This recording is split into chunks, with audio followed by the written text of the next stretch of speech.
like to thank the organizer for asking me to give a course in Topos Theory, that course that I share with Olivia. We had some discussions, Olivia and me, on what to do. I sort of insisted to try to give the big picture of Topos Theory, because I think Topos Theory has evolved quite a bit since its creation by Grothendieck and his students. And maybe it's time to understand what's going on. I will be separating my course in 3 parts. There are 4 hours, so it's a bit of a problem because it's difficult to divide 4 by 3. And but I will do my best. I will start with the theory of locales. So I will spend this first hour and a fourth with the theory of locales, and then I will begin with Topos Theory for the second hour, second part. I will do again some Topos Theory tomorrow, and I will finish with higher Topos Theory. Well, it's a bit presumptuous of me to believe that I can actually describe these 3 theories in 4 hours. So I will just make some kind of sketch, and sometime I will give proof when the proof is really easy. If the proof is a bit difficult, I will just maybe discuss the idea of the proof. The theory of locales was invented in the 50s, actually. Charles Ehresmann introduced the notions of locales. And many of the things that happen in Topos Theory can be actually already seen in the theory of locales. So the theory of locales is a good start for Topos Theory because it's very elementary, it's quite elementary, it's much simpler than Topos Theory. And many of the phenomena that happens in Topos Theory can be seen there. And if you know the theory of locale, sometime when you learn Topos Theory, you say, aha, that's something I know with the theory of locale, and it's just the same thing. And so I'm very much, when learning a subject, very much on the idea that the bottom-up approach, not the top-down. So unfortunately, books in Topos Theory now, they start straight with the Topos Theory, and they give a chapter, maybe chapter 9, chapter 10, the theory of locales. Okay, so I very much recommend, if you read these books, to go straight to the theory of locales, maybe chapter 10 or chapter 9, and then start to read the beginning.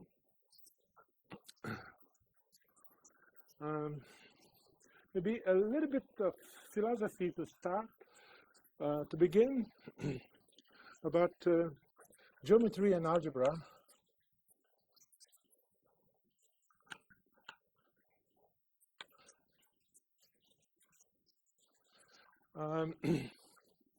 Well, algebraic geometry is precisely the subject about the interaction between geometry and algebra. And we know that somehow a lot of what we call geometry, at least so-called commutative geometry as opposed to non-commutative geometry, is about studying rings, commutative rings. And let me just look at this a little bit to start. So suppose that X is a space. And it's, we often sort of understand or study the space by looking at maps from X to some ring R. R itself is a ring object. It's a ring space, if you like. It's a ring object in the category of spaces.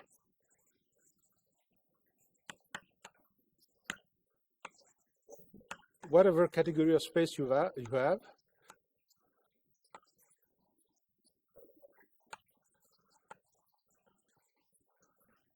And why do we study maps from X to R? Well, that's historically, this is how things happen. You want, for example, to describe subspaces of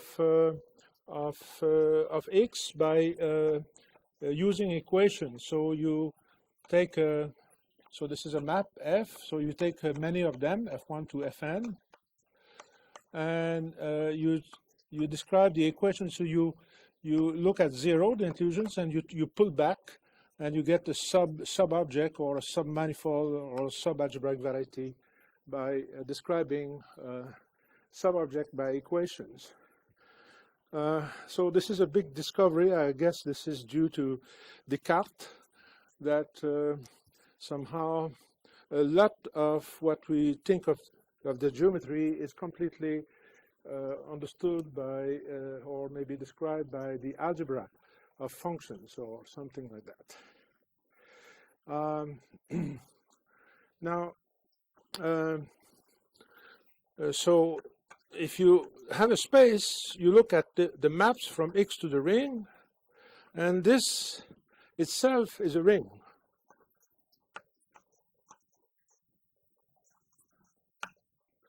So this gives you a functor from, let's say, map X R from spaces to the category of rings. And very often you can describe some kind of adjoint, which maybe you could call this the spectrum. So that you will have then a bijection between, let's say, if you have a ring A, then you have the spec of A, and there's a bijection between the map from X to the spec of A and the ring maps from X into map XR. I hope I'm getting it right.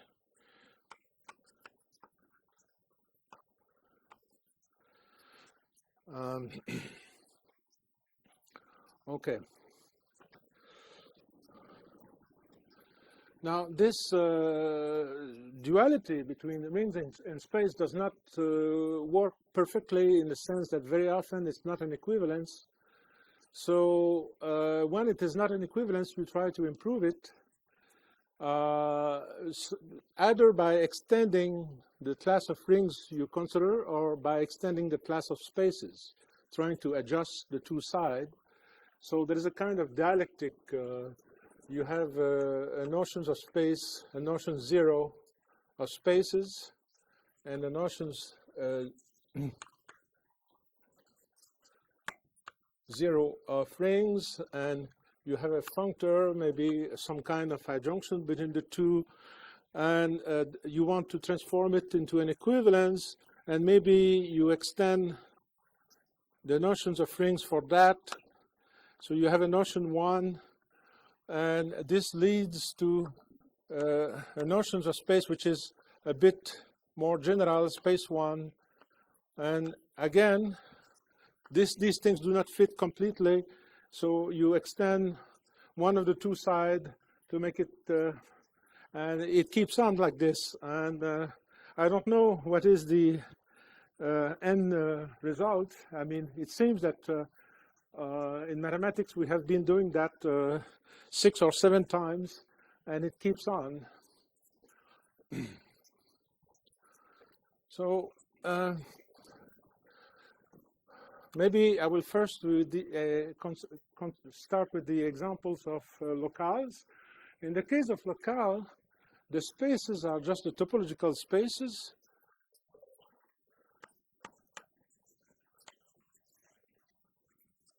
So I will write this top for the category of topological spaces, topological.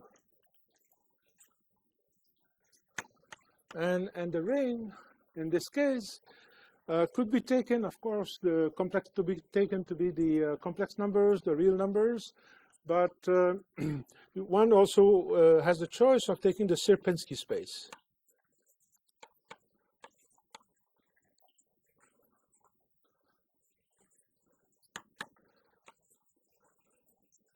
So the Sierpinski space has 2 points, let's say 0 and 1, and the open of S is you have the empty, you have let's say 1 is open, and 0, 1. And the nice things about the Sierpinski space is that if U is an open subset of a space X, maybe I should write it like this, U an open subset, then there is a unique map, continuous map from X to the Sierpinski space, such that the following square is a pullback. I take 1 here.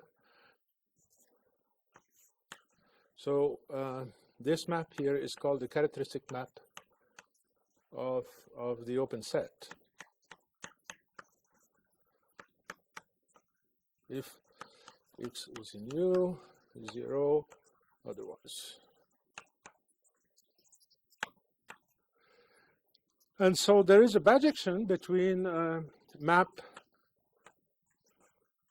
of X into the Sierpinski space and the open set of X.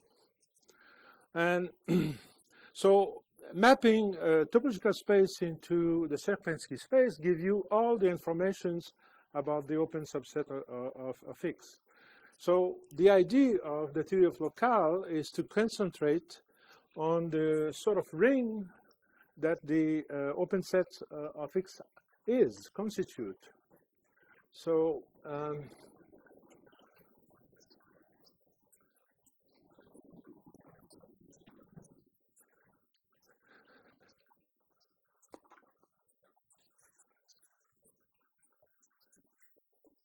so what are the operations on the Sierpinski space? If you, for a general ring, I mean, we are interested in operations.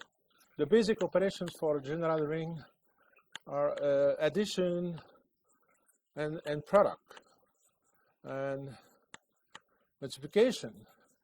So what are the operations that exist on the Sierpinski space? Well, general operations, well, I can give you a couple of them. Maybe I should write just S.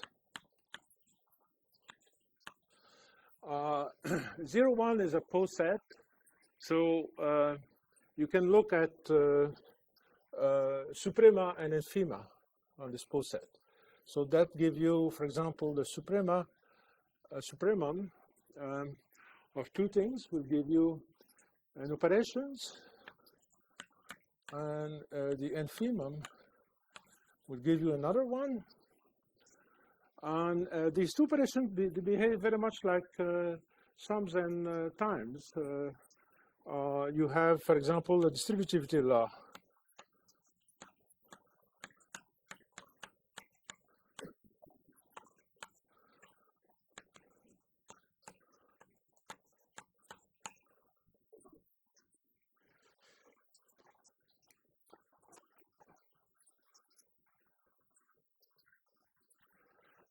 Of course, you have much more relations, many more relations than just distributivity law. But also, you can consider infinite operations, because you can take infinite powers of the Sierpinski space. It's also a topological space, just the product topology. And you can consider continuous maps from S to the I to S as basic operations on open sets. And one of them is just suprema over I. The suprema over I of a family Xi is just what it is. It's the supremum of the xi. So the supremum over I actually always produce 1 unless the sequence that you have here is completely 0. And this operation is actually continuous. And this is the basis of the theory of locales. So a locale can be defined to be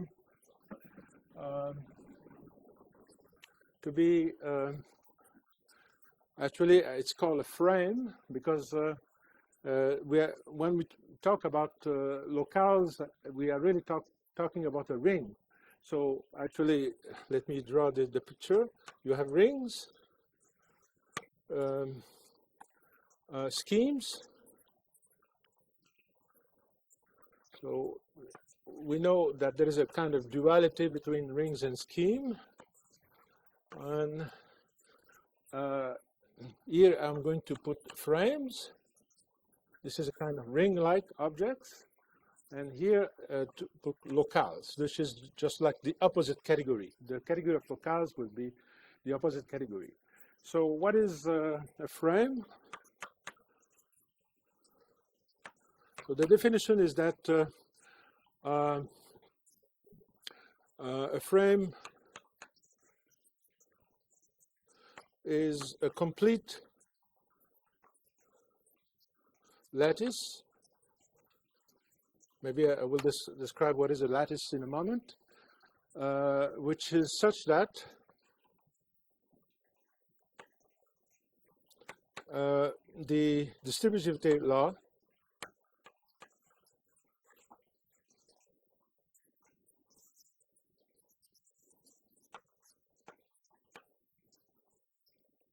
distributivity law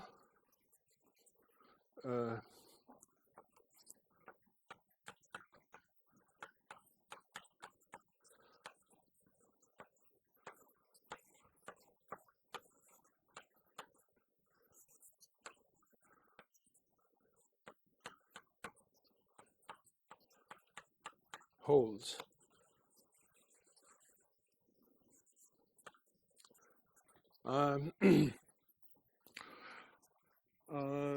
In this equation, it's important to observe that the infimum, which is called the meet, this is the operation here is called meet of x and y, is distributive over arbitrary suprema. And this is very important for the notions of a frame, and this notion was introduced by Ehresmann, I think.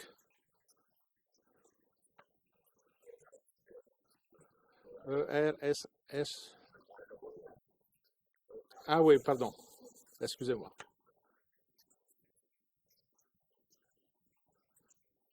Voilà. Thank you. So the first example of a frame is, of course, the lattice of open subset of a topological space. And maybe I should say what a lattice is. A poset P, maybe L, is a lattice if it is a complete lattice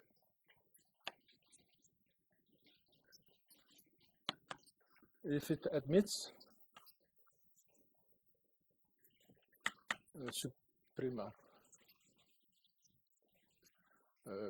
arbitrary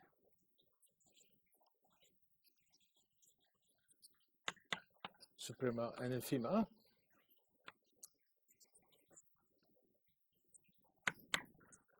So that's the notions of a lattice. And it's important to observe that it's enough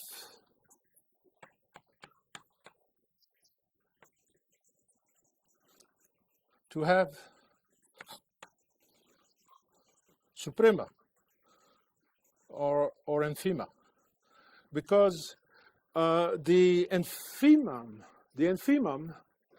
of a subset.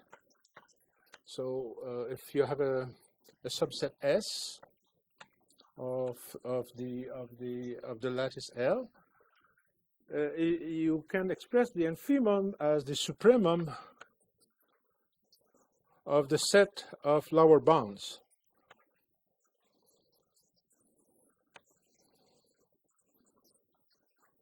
Of S. So that's an important observation, which is, of course, well known. So, for example, the lattice of open subset of a topological space is closed under suprema, because the suprema is the union.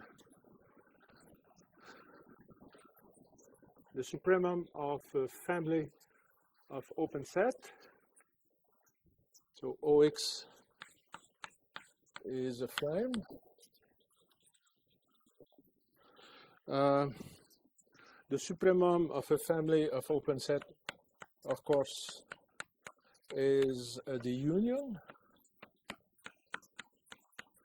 But this lattice is also complete. I mean, it has an infimum too, and the infimum of a family,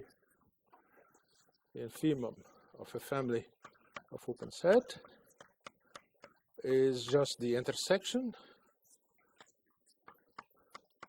And then you take the interior of the intersection. Okay. So we see here that the infimum has a kind of weird, apparently weird description, because you need to take the interior. And this is why the opposite OX up is not a frame in general.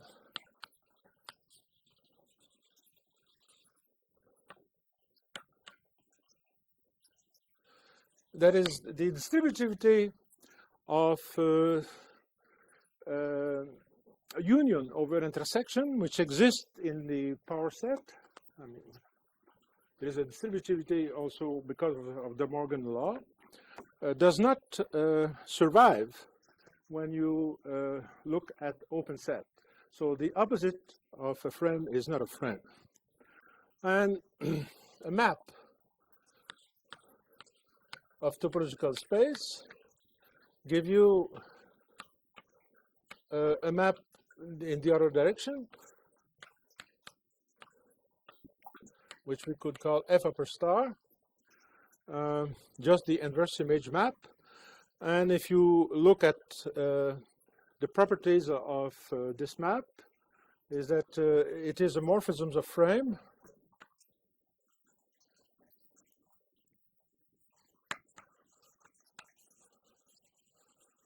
Now, by morphisms of frame, I mean a map, so you have two frames, A and B, so phi and A and B.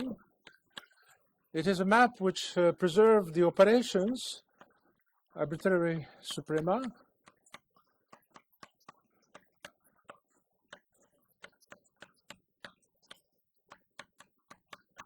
and a finite infima or meet.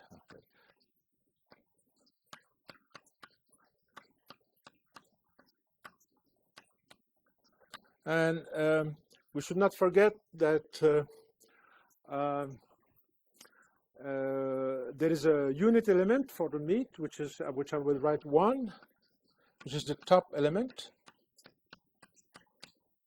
So 1 in the case of a frame is X itself, is the unit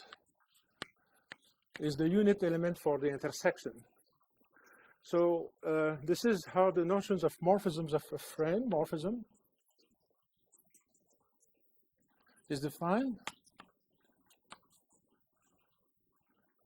And it's straightforward to check that the inverse image map is a morphisms of frame. So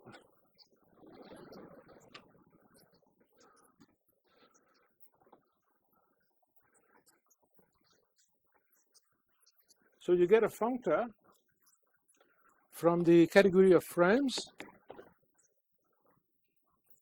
I will write FRM for the category of frames in morphism, and you get a functor that goes in this direction, maybe from top, and let's call it O.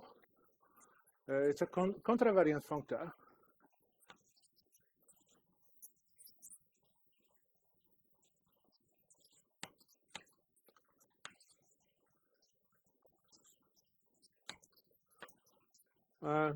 Maybe a word about the terminology here, because some people say that a contravariant functor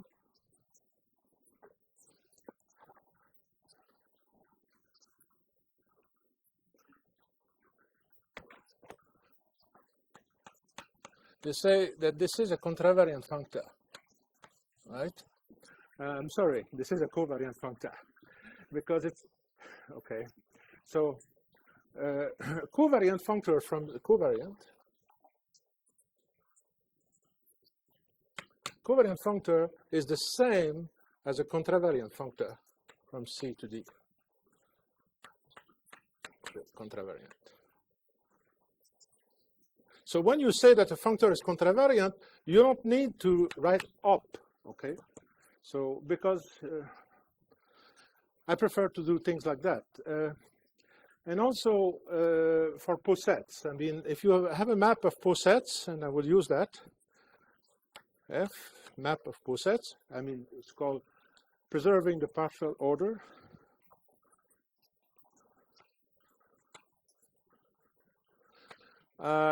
You have two versions, a contravariant and a covariant one. And so if I want to say that a map between two posets is a map of posets, I would say it's a covariant map or a contravariant map. There are two possibilities. Okay, so here you have a contravariant functor.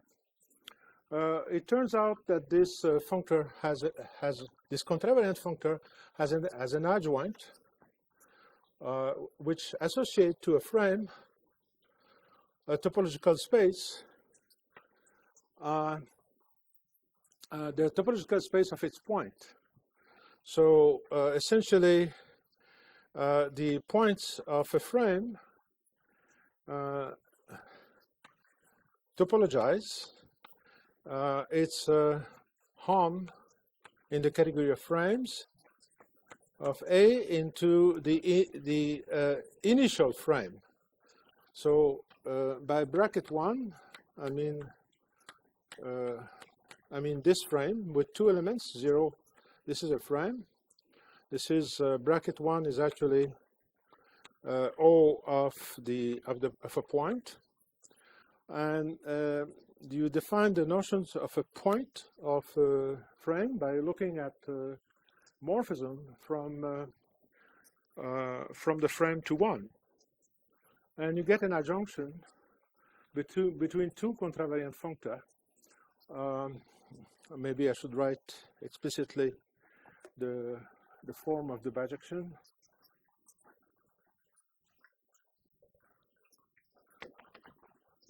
So so if you have X a topological space and A a frame, then you can look at OM of A into OX. So this is in the category of frames, and this will be in bijection with the continuous map from from X to the space of points of A. Topologize. Okay. So there is an adjunction between these two categories, but the adjunction is not an equivalence. There are more objects here than there are topological spaces. Actually, there are frames that don't have any point.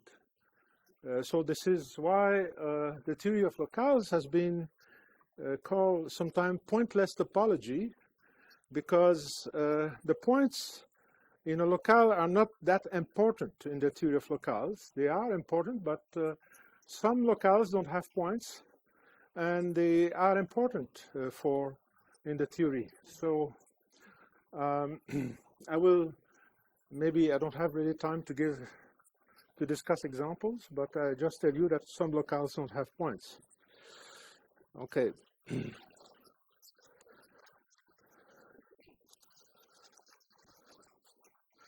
Okay, so how does it work, the theory of locales? Well, a frame. Oh, I forgot to tell you what a locale is in this picture. The locale is just an object in the opposite category of the category of frames. So locales don't have existence except by being a frame somewhere. So this is kind of a fiction. The notions of locale is a fiction. The reality is that what you have is a frame. But this fiction is very important when you think about the theory. You want to have intuitions about the space that you're looking at, and so we often look into the opposite of the category of frame. It's a little bit like in algebraic geometry. Sometime in the theory of rings, it's very good to think of a ring as an affine scheme. And but in this case, there is an actual general notions of a scheme, which is partly independent from, well, not exactly from the theory of commutative ring. So, so this functor here, which was contravariant, once you use this duality, you get actually a pair of covariant functor. If you change the covariance, if you replace frame by locale, what you get here is two covariant functor. Yes.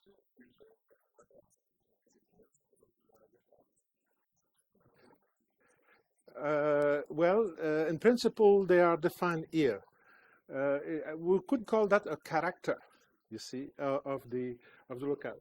The locale is like a ring, and this is like the base ring.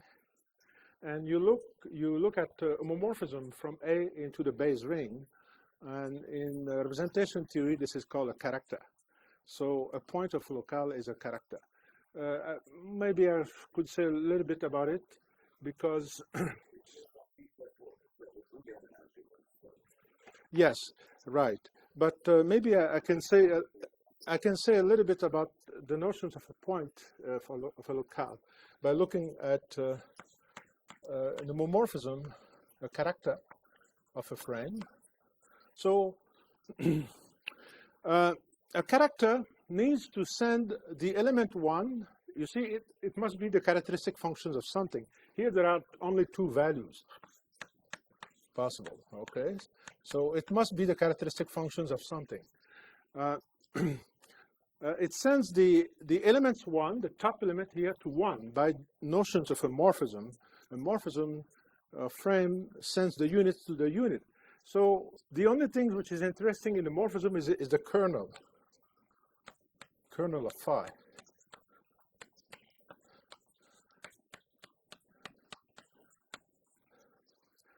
Now, this kernel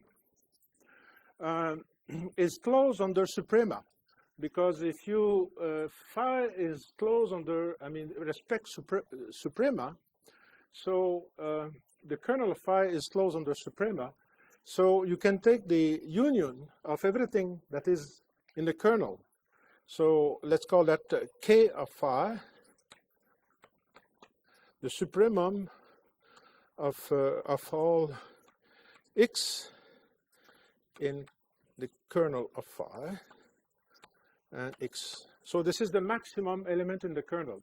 And if you know this maximum element, you know everything about the character. And so you may think of this as an open subset of the space. So this is open. Open in the sense that in the locale, it's an open thing, okay? So what is so special about these open sets is that they are meet irreducible. So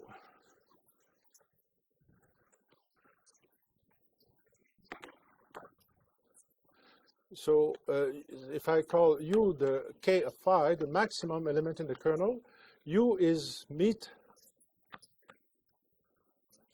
irreducible.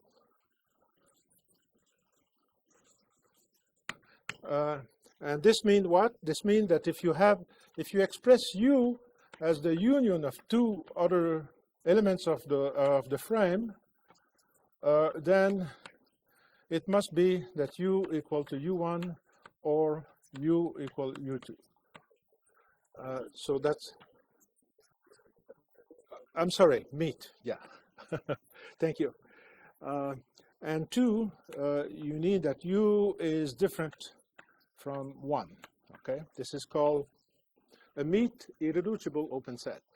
Where does this property comes from? It comes from the fact that this morphisms of locale respect intersection. If you just play with the axioms, you discover that the element U here is meet irreducible. So the complement of U, which normally should exist, is a closed sublocale. I said nothing about closed sublocale. The complement of U, which is the closed part of A. This is just the A up, actually. There's a lattice of closed subobjects in the locale. This is just the opposite lattice, okay, is joint irreducible. So it's a joint irreducible.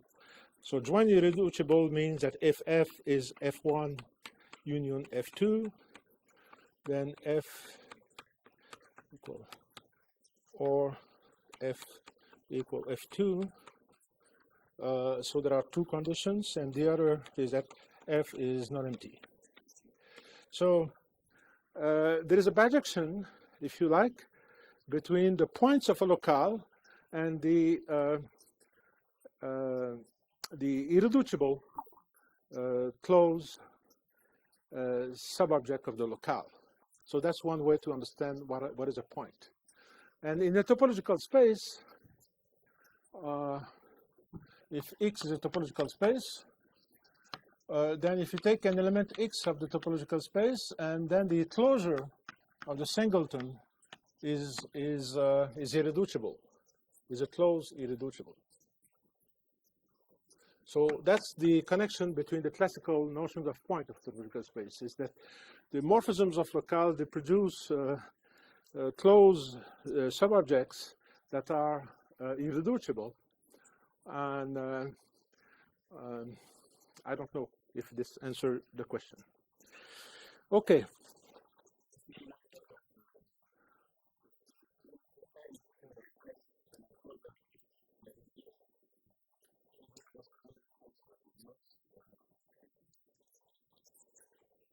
In a topological space, right? This is true. Yeah. That's an example of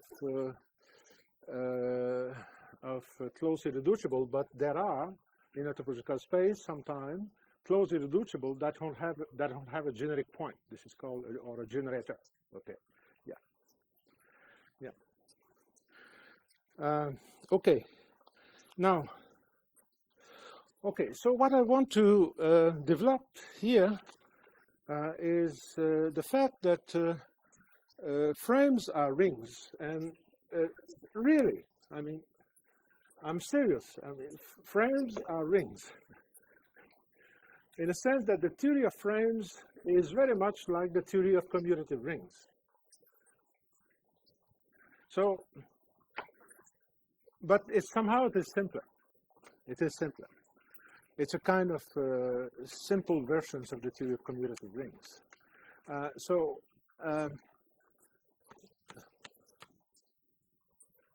the category of frames is an algebraic category. In a sense, it's like the category of groups, or the category of rings, or the category of abelian groups, the category of Lie algebra. Universal algebra applies. So what does it mean? I mean, for example, if you have a morphisms of frame, you can decompose it into three morphisms.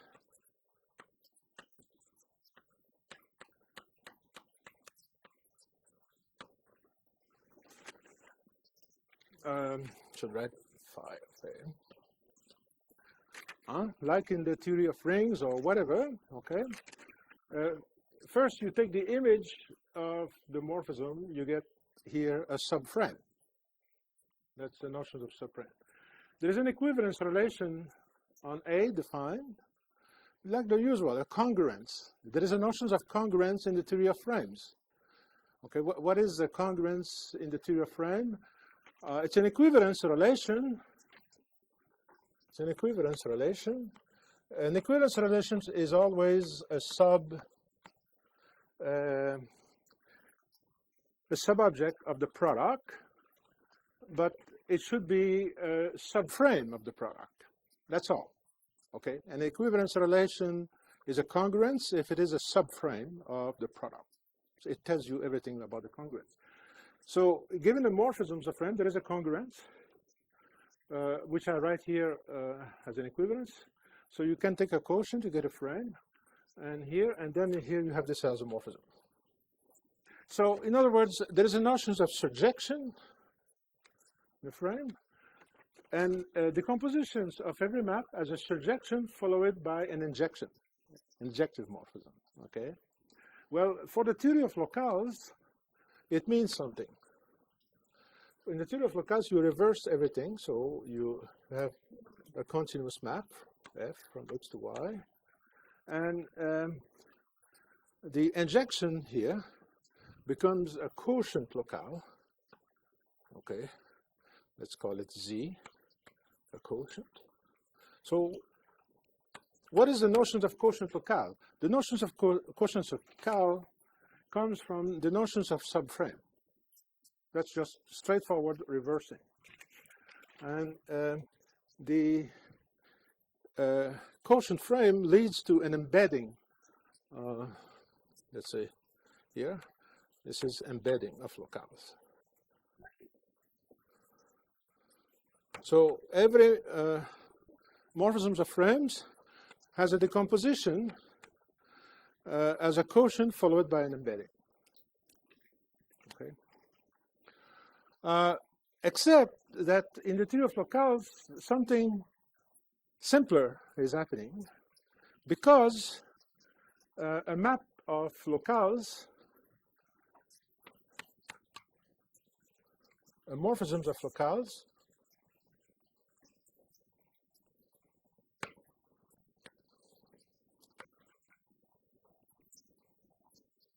let's say 5 from A to B, has a right adjoint.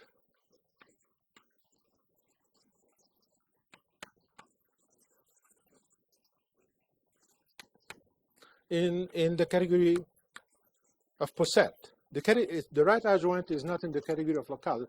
The right adjoint is not a morphisms of locale. It's just an order preserving map, or a covariant map between two poset in the category of poset.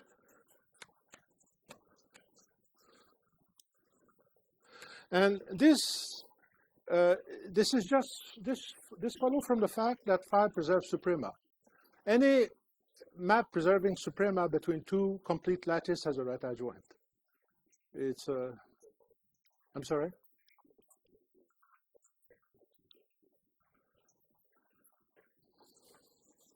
Which I will write phi lower star from B to A. Oh, I'm sorry. I confused myself. Of frames. Yeah. Okay. Okay.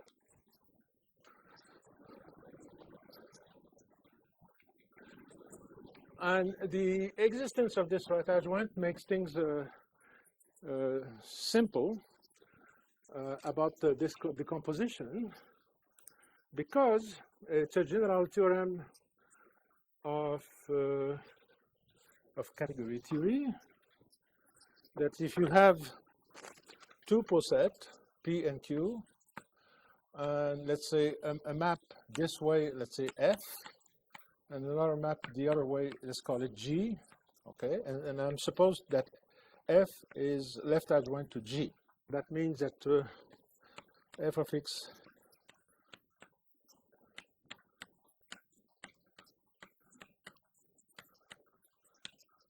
that we have this equivalence. Then, this is well known. You can compose F with G. So you F compose with G and call it sigma. This is a map from sigma. This is a map from P to P. This is a closure operator.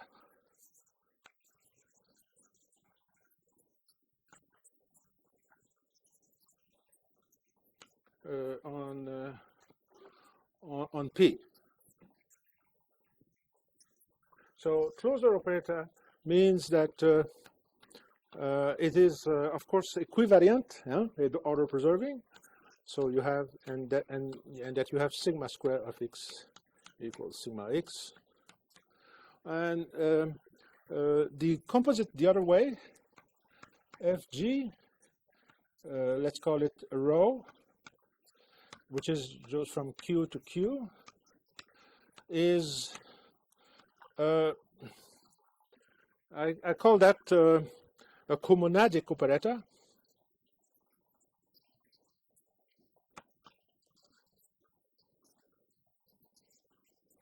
It's the dual of being a closure, because a closure operator can be called also a monadic operator. So a comonadic operator is just a dual. It's an order preserving operator that satisfy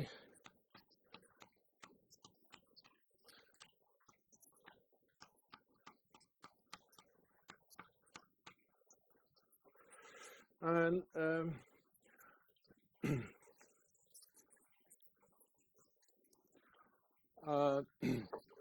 and you have a decomposition. So if I look at the set of sigma closed things in P,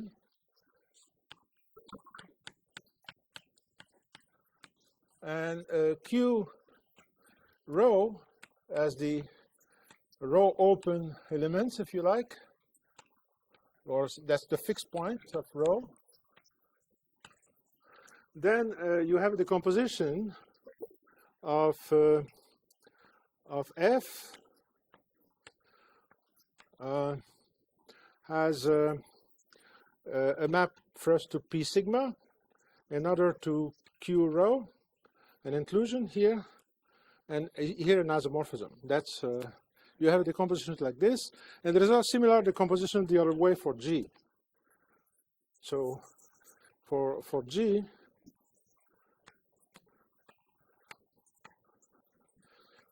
you have an inclusion, P sigma, an isomorphism, and Q rho for the fixed point. I mean, sometime in abstract Galois theory, such a thing could be called a Galois connection. And if you have a Galois connection, you get a bijection between the closed things on the two sides, and that's really no more than that. Now, that's why I call that monadic and comonadic, except that in the situations of having two categories and two functors like this, you have a monad and a comonad, and this decomposition, there is a decomposition, but the middle terms is not an isomorphism in general. So that makes things more complicated.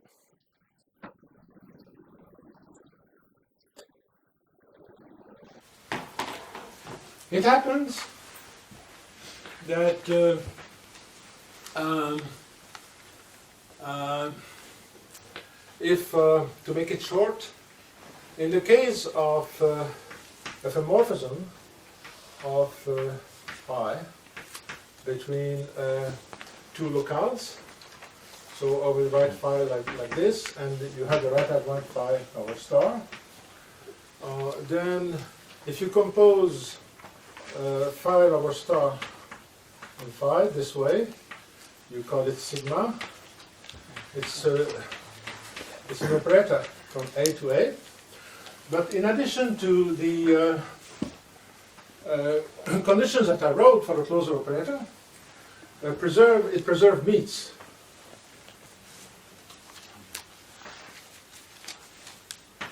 Simply because phi is in a homomorphism of French, so it preserves meets by definition in the homomorphism. And phi over star, being a right adjoint, always preserve intersections, so the equal closure is meet. So an operator, a monadic operator, which preserve meets,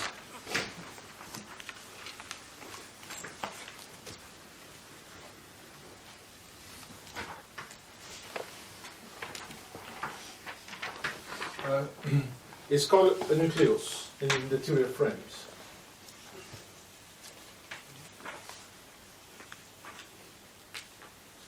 In the theory of frame. And there is also a comonadic operator,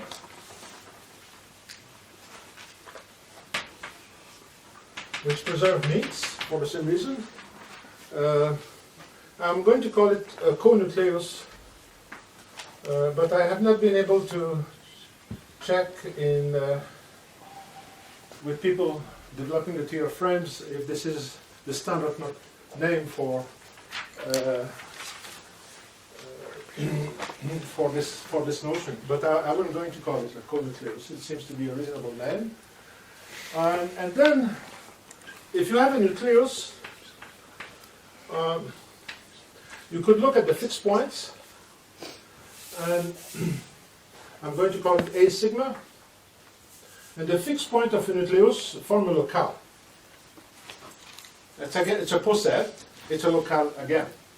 And there is a quotient maps that send x into sigma x, the closure x.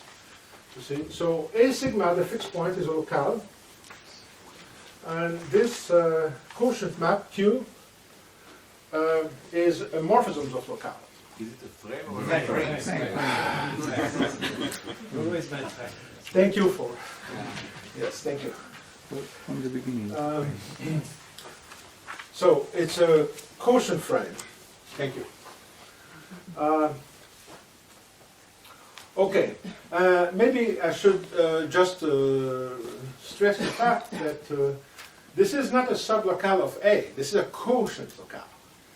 I mean, in the sense that the union here is not the usual union, because the union of closed things is not closed.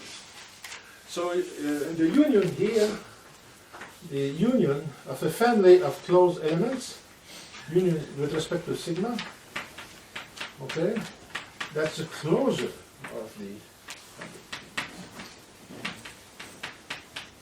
So this is not a sublocale, but this A sigma is of course included in A because by definition it's the set of fixed points.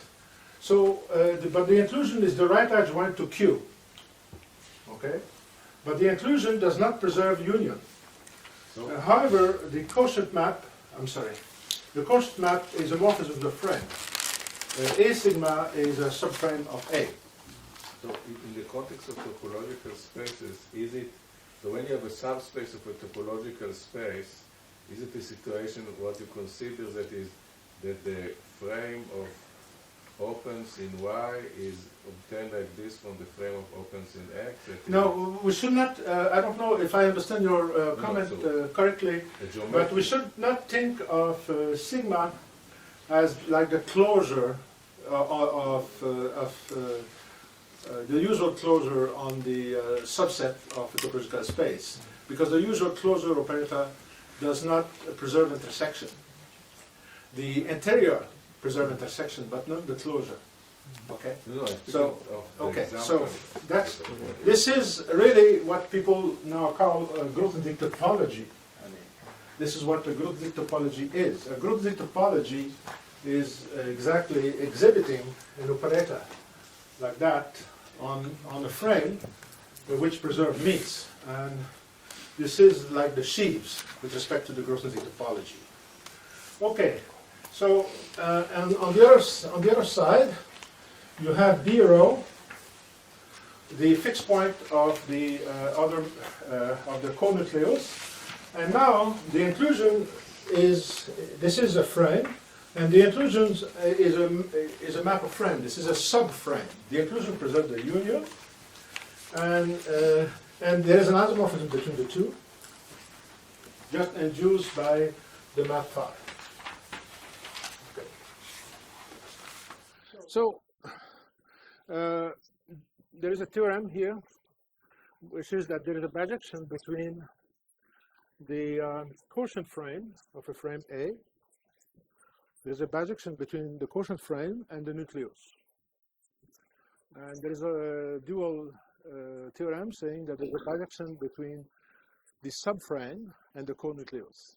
Okay, just completely dual. Now, I want to talk about the free frame. If frames are really rings, I mean, there should be free ones. So what are they? Because in commutative algebra, the polynomial ring is playing an important role. So you would like to know what are the free frames. Now, I should say that in commutative algebra, the free commutative algebra on a set of generator is constructed actually in two steps. So you have the category of commutative rings, and you can forget that the ring has an addition, and you get into the category of commutative monoid.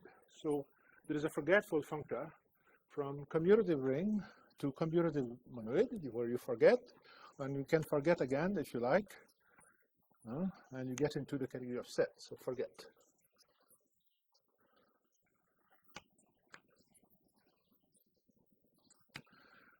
Now, each of these two functor has a left adjoint. First, you can generate a free commutative monoid from a set, and second, you can generate a free commutative ring from a commutative monoid. This one, take a set X, and it could be defined like, I think it's sometimes denoted Xn. Okay, that's a notation, Bourbaki notation, I guess, for the free commutative monoid on a set N. So these are commutative monomials in X. And the second one, you take N something here, okay, and you take the group, actually the monoid ring of it, Zn. So maybe I should write it like this.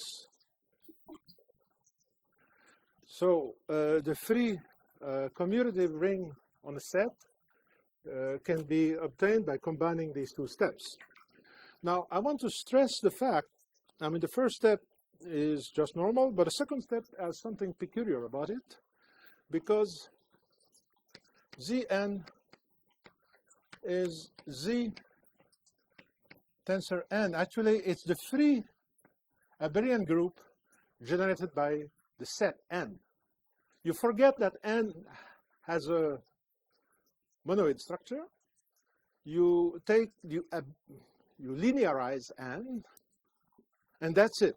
This object is an abelian group by construction. Let's say you could denote it Z to the n, if you like.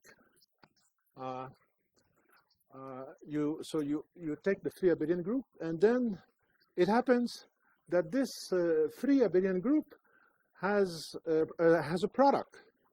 We all know that, and this product gives the free abelian group a ring structure, and that's the adjoint of the forgetful functor.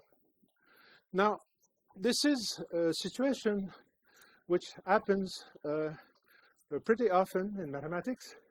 It is when there is a distributivity law. You see, there is a distributivity law between the free abelian group functor and the free monoid functor, and if you combine them, you get a distributivity law, or maybe a distributive law. Distributive law.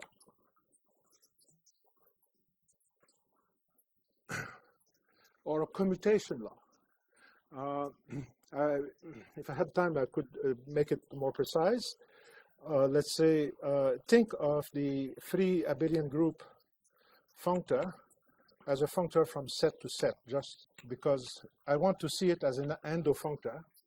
So you take the free abelian group functor, and you forget it's an abelian group, you get a set. Okay. And this is an examples of a monad. So it has a multiplication. It's called a monad. And there's a unit. And there is also the free commutative monoid functor, let's say Cn. Again, I forget it's a monoid. I see it as an endofunctor of set to set, and you have a monad structure on it.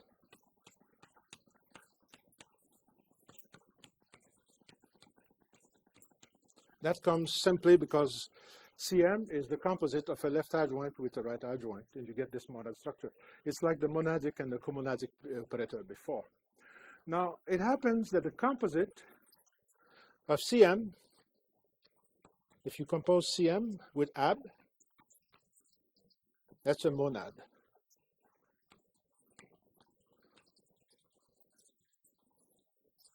Okay?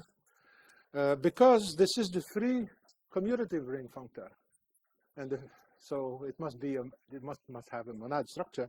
So how is it that the composite of two monad is a monad? This was observed by John Beck. When is it true that the composite of two monad is a monad? Years ago. So you have a category C, and you have, let's say, two monads.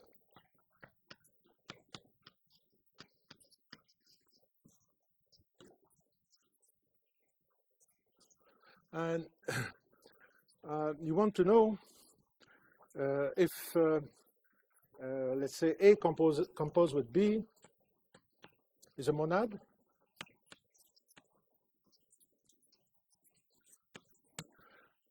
So what do you need to get a product on A composed with B?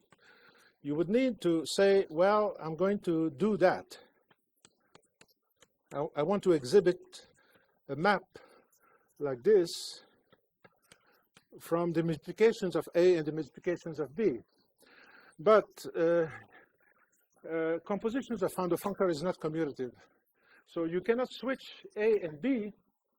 You would like to switch A and B and replace that by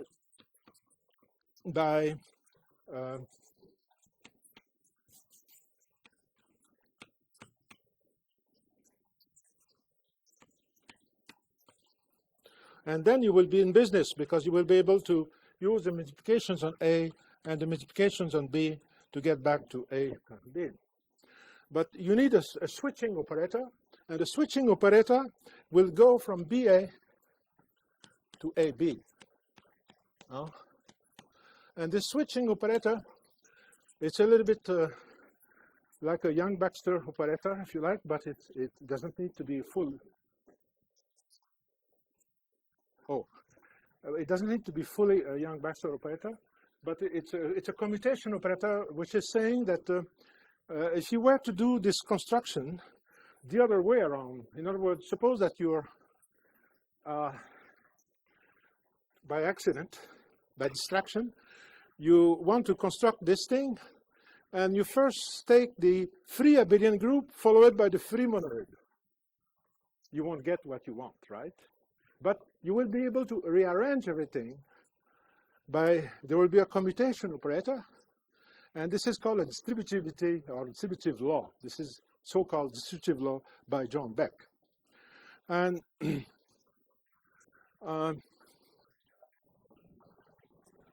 I'm sorry?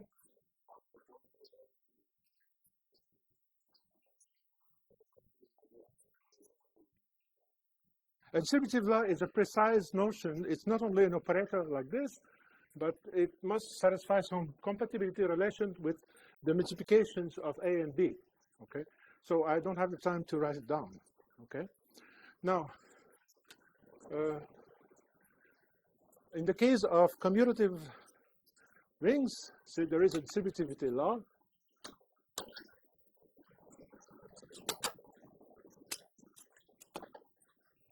And in the case of frames, also, there is a distributive law. So in other words, you can construct the free frame in two steps on a poset. So I'm going to consider the category of frames. And I forget that there is an addition. I forget suprema. So we get into lower semi-lattice. A lower semi-lattice are just an infimum operations, finite infimum.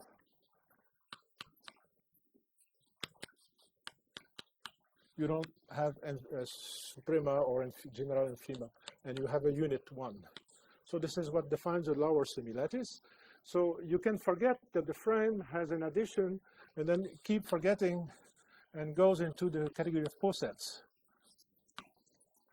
Now, this functor has a left adjoint, which consists into adding finite means to a poset.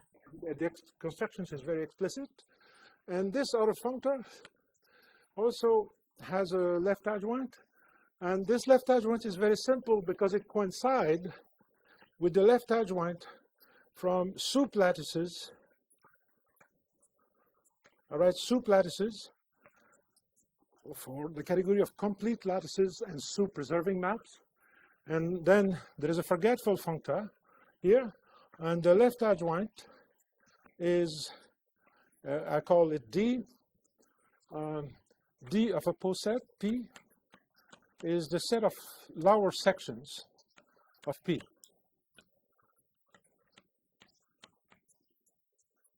S is a downward, it's called also a downward section. Or a cribble of P. So it means that if X is in S and Y is smaller than X, then Y is in S. Okay. Now this poset has suprema. I mean, it has suprema, and it's the left adjoint to the forgetful functor from the category of complete lattices and with suprema to poset. There is a left adjoint, and here it is. See, this is the same D. So there is. I should finish with that. With the analogy.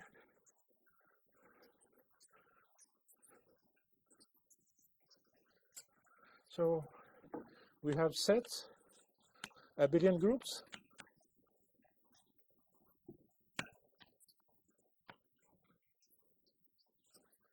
and commutative rings.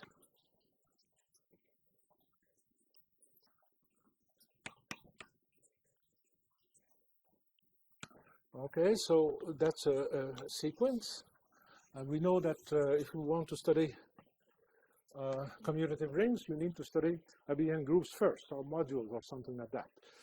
But now we are going to expand that. We take posets,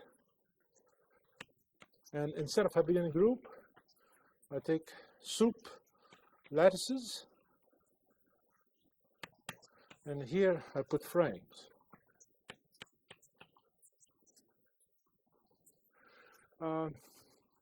And the category of soup lattices is really like the category of abelian groups. We know that the category of abelian group has tensor product, Hom, and it's additive.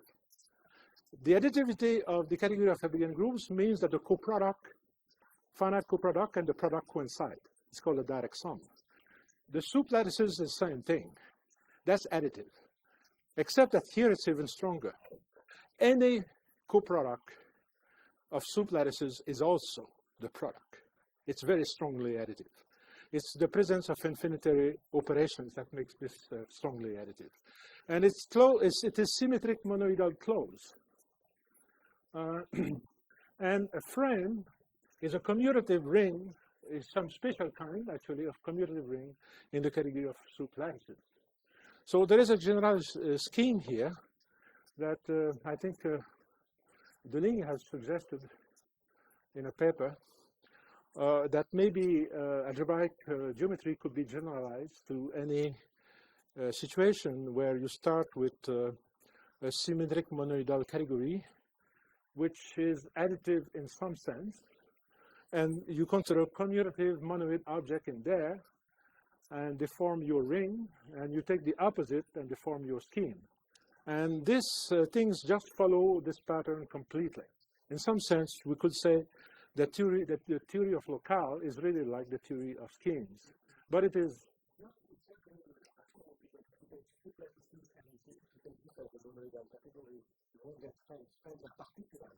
Yes, of course. Yes, that's true. Frame are particular objects. That's true. That's true. The general rings here with soup lattices are called quantile. That's they don't need to be commutative, and the commutative one are called commutative quantile. That's exactly true. But there is a nice connection between the two. The inclusions of frame into commutative quantile has both a left and a right adjoint, and it makes life very nice. It's very easy to transport theorems about commutative quantiles to theorems about frame using this adjunction. I guess I should stop here. Thank you very much.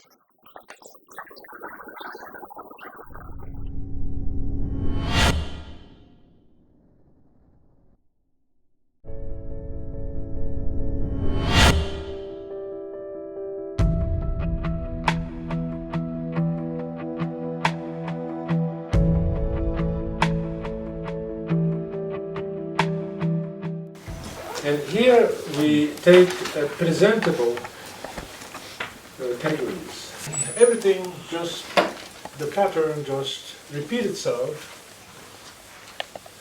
So maybe I should first give a definition of what topos is. It would be very abstract.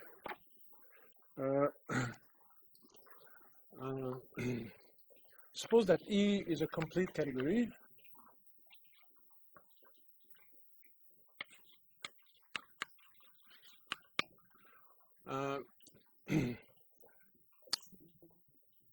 I'm sorry, co-complete category.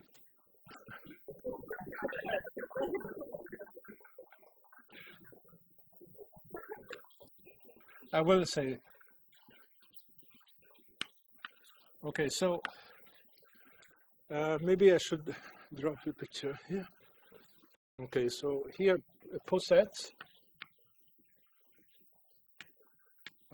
And then in the theory of posets, you can talk about, for example, the infimum, the meet between A and B, or suprema. And of course, you have also infima,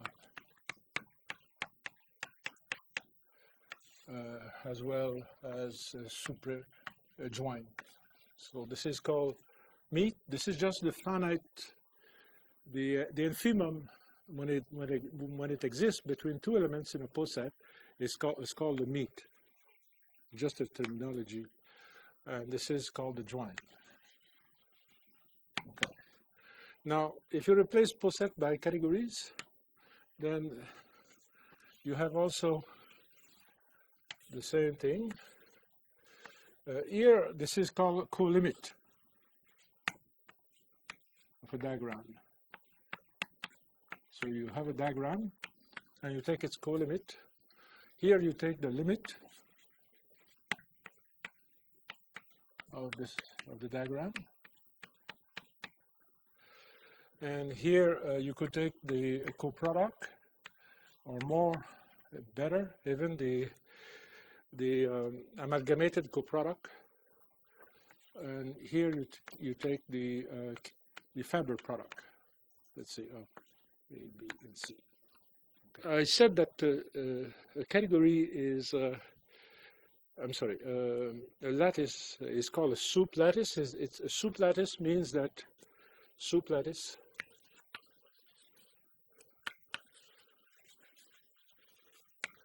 is poset with suprema,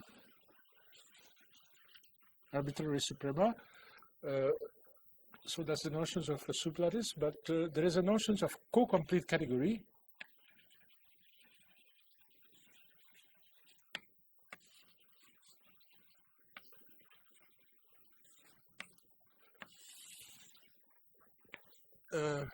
It's a category closed under co-limits.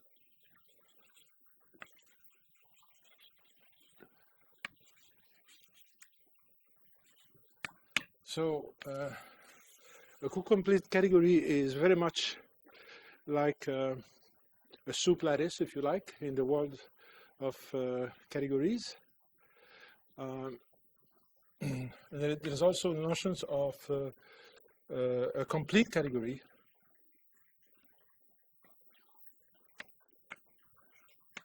It's closed under limits.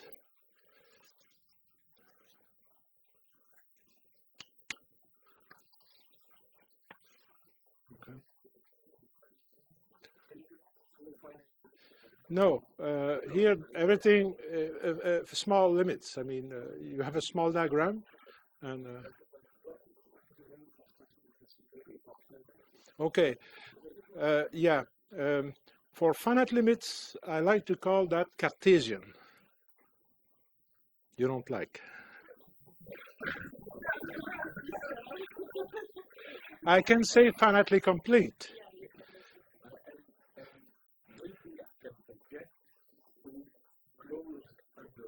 Oh, yeah, yeah, yeah, yeah, yeah, yeah, yeah, yeah, yeah, yeah, yeah, yeah, yeah, yeah, yeah, yeah, yeah. It's like saying that the poset is closed under suprema. We could say with, yeah, yeah, yeah, yeah. It's an abuse of language, right? Yeah, yeah, yeah. But yeah, in writing, I can make it straight. Yeah, yeah. But Grothendieck had the idea that when you take a limit of a diagram, you take it in the category of presheaves.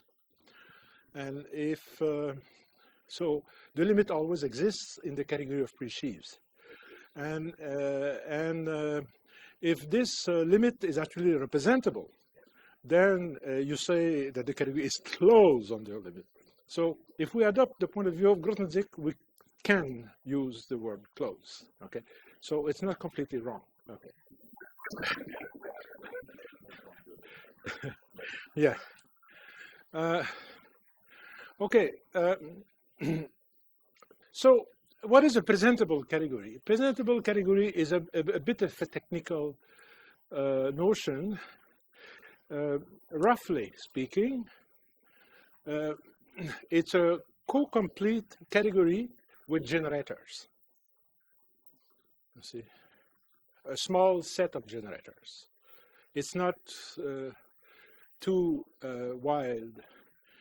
It is generated in some nice way by a certain set a small category inside. So I could take some time to explain you what is a presentable category, but I'm afraid that it may use a lot of my time. So I will suppose that this notion is known, but I'm writing some note and I will make it, give the definitions in the notes. So presentable.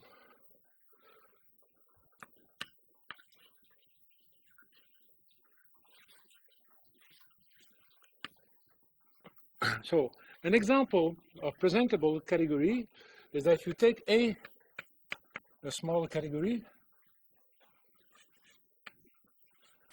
then you take pre-sheaves on A, which by this I mean contravariant functor from A to set, which are of course also the same as covariant functor from A up to set. This is an example of a presentable category. In this case, the generators, it is generated by A. So that you have the unit of functor in the category of pre-sheaves. And these, every object, every pre-sheaf is a co-limit of representable. So that tells you somehow that the category of pre-sheaf is generated by A. But not only it is generated by A, but it is freely generated by A. It is freely generated. That's very important for the category of pre-sheaves. Exactly. Exactly. So what this means is that if you have a functor here from E into a co-complete category,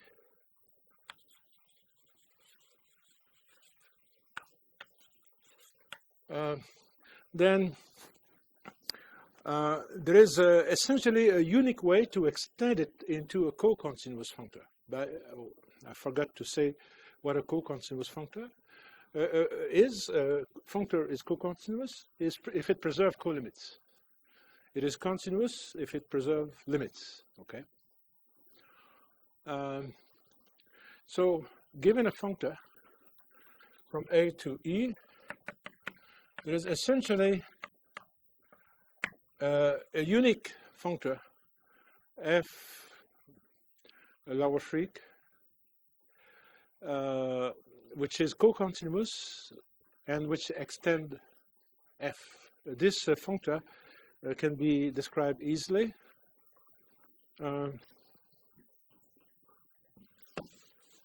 It's called the left count extensions of f along y. That's a technical name. But it has a concrete description. The reason is that if you take a pre-sheaf,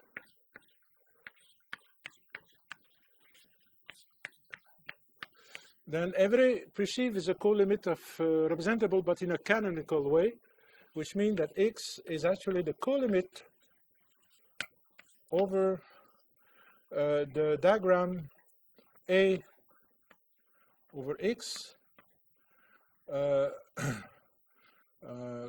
Maybe let me write it like this: A from A to X of YA. I'm sorry, of YA. Okay. That's I think it's Yoneda who first observed that any pre-sheaf is a canonical co-limit of representable. This indexing category here is the category of elements. I mean, I'm using the Yoneda lemma to identify a natural transformation from the representable from YA to X as use the same notation as a map from A to X. Okay, so I write arrow from A to X, where A is an object of the category A, as the corresponding natural transformations. I write it like this, and by Yoneda, this is the same as an element in XA. So there is a category, the category of elements of X. The objects are pair AA, where A is index A, and morphism are a commutative triangle of this kind. Should say A is in the category A. So this is a notation for this category which Grothendieck used a lot. The category of elements of a functor is written by Grothendieck element of X as a slice is A over X. It's the category of representable objects mapping to X. This is the same thing. So you have this category of elements of a presheaf, and there's a projection from A over X to A, and you can compose with the unit of functor, presheaf on A, and so this is a projection, and you get a diagram of representable indexed by the category of elements of A. Okay, so the category of elements of A is here. Of X is here. That's here. That's a typical object is like that, and the value of this functor at a given element is just y of A. You forget the structure map, small a, and you anyway. So every presheaf is a canonical colimit of representable. It's a miracle. I mean, I think that mathematics works on a certain number of miracles, in the sense that it happens that something becomes very, very simple, and we don't really know why it is so. But it's like the complex numbers, you know. It's very, very simple. But why is it there? I don't know. But without these simple facts, mathematics would be very hard or impossible. And it's one of the unidal lemma, and this fact that every presheaf is a colimit of representable in a canonical way makes life very easy for us mathematicians. And because if you want to extend continuously or co-continuously a functor, you use this formula here. Because if I have a functor which I want to extend, so I assume that the functor preserves colimit. So I will have the formula that if f preserves colimit, it will be the colimit of f of y a, and with a the same diagrams. I mean, if there is a co-continuous extensions, it will have to be that. But f of y a is by definition f. You see, so we see that it's the colimit.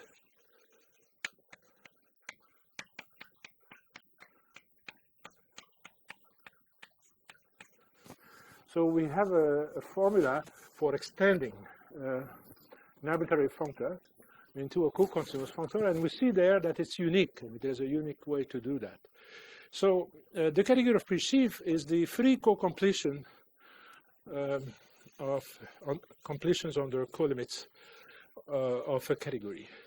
And I would like to think of this as the linearization of the category, because I want to think of suprema as sum.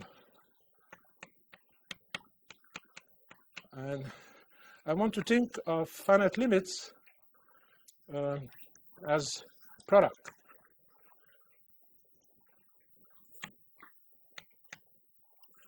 Okay, so what I'm looking here is the linearizations of a category. This is very much like taking a set and embedding it into the linearizations of it, into the free abelian group generated by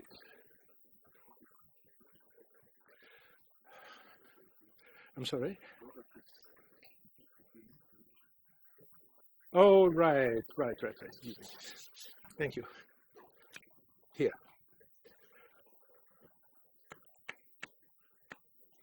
Okay. Okay, so we have this linearization process. Now, do we have the other process, which is adding multiplication? You see, remember that a ring is made in two steps. From set, you take commutative monoid, and then rings. So we need to understand what is the first step of building the free category with finite limits. Okay, how do we build up the free category with finite limits from a given category? So in this case, it will be like cat with finite limits,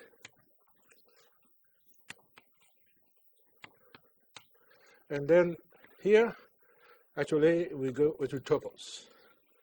Okay. So I'm going to tell you how to construct the free topos generated by a category. So at least we still don't know what a topos is. I didn't define it, but we will be able to construct the free topos. So how do we add finite limits to a category? Well, it is easier to add finite colimits.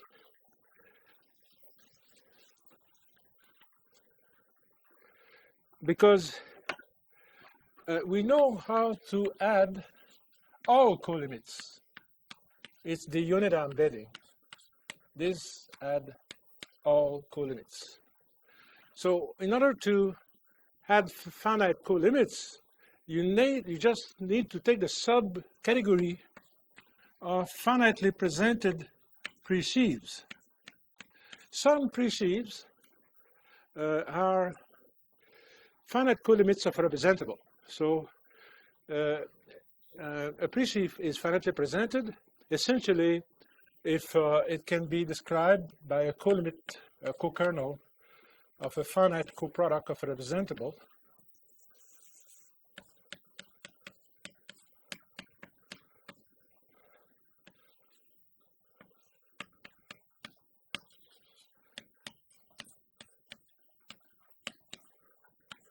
So you take a finite coproduct here, finite coproduct there, and you take the co-equalizer, and that's what you get there is a finitely presheaf of finite presentation.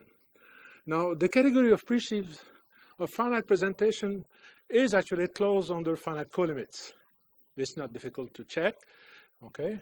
And the unit functor induce something here, which you could call the unit functor again, but it lands into a smaller category. And this is the free co-completion under finite colimits of A, which means that now is that if E is finitely co-complete under finite coproduct and co-equalizer, and if you have a functor here, you will be able to extend your functor in a essentially unique way, unique up to unique isomorphism, to have a triangle which commute up to canonical isomorphism. So we know how to co-complete a small category, co-complete under finite colimits. But what about completing other finite limits? Well, one of the marvelous things about categories, the notion is that every category has an opposite, right? It's a marvelous thing. I mean, before Allenbury-MacLean, we had very few examples of duality, you see. But since every category has an opposite, we can always change it, and it's just an amazing thing. It's very trivial, but it's a very important process. So in order to co-complete under finite limits. So you take the opposite of A. I first take the opposite of A, and then I take its finite co-completion. Okay, and then I take the opposite. Okay, and from the unidad functor, you will get the functor here, which you could call the unidad again, but which is not exactly the unidad. And this category has finite limits, and it is the free completions under finite limits. Okay, so maybe we should give it a notation.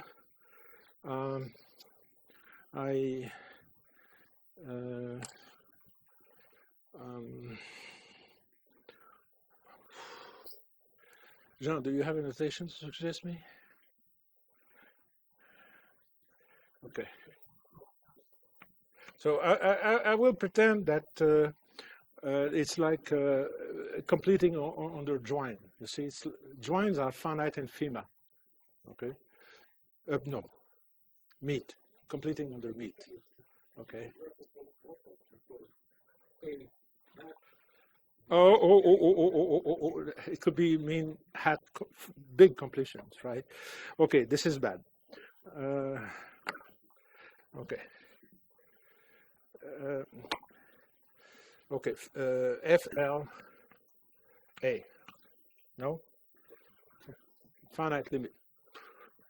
Not very inspiring.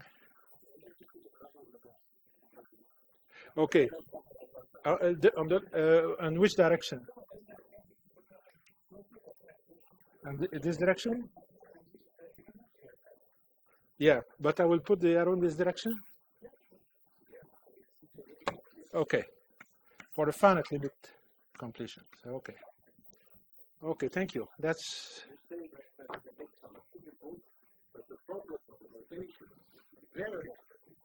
Yes, I agree. Yeah, notations are extremely difficult, and terminology also is very difficult. Grothendieck was very good to find the right notations in the right terminology, and I have a lot of admiration. Yeah. Okay, now, what will be the free topos generated by a small category? Well, the free topos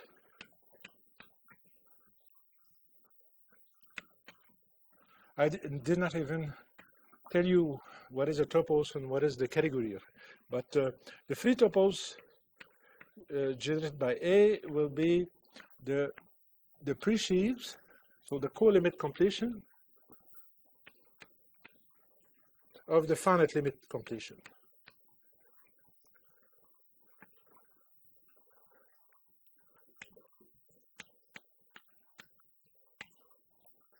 Okay. I'm sorry? All pre-sheaves. All pre-sheaves. No, yeah, there is no topology because it's free. Topology comes when you want to make a quotient. Remember that in the case of frames, the quotient frames were in bijections with the nuclei.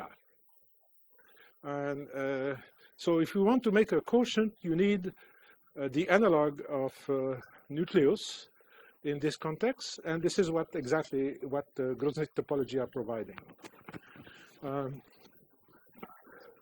Okay, now I should give you some axiom,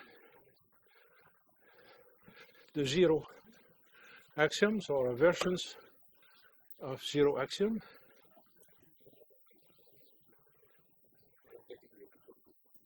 Is this a monad? Yeah, with a small problem, because you start with a small category and you land with a big one.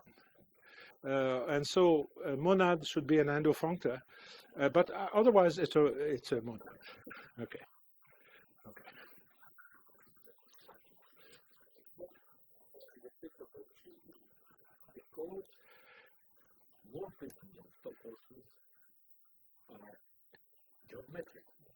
Yeah, I'm not finished. I did not. Yeah, sure. Yeah. You see, remember that morphisms between frame are maps that preserve suprema and meat.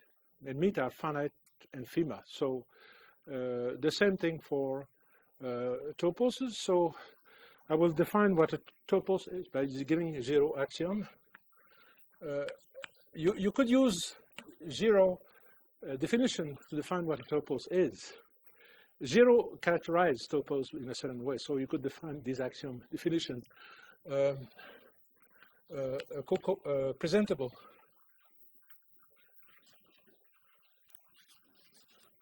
category E is a topos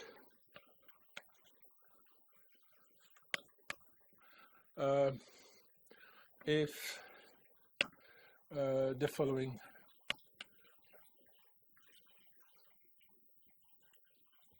conditions hold.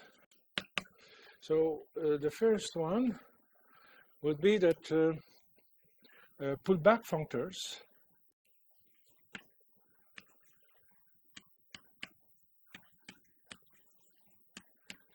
are co-continuous.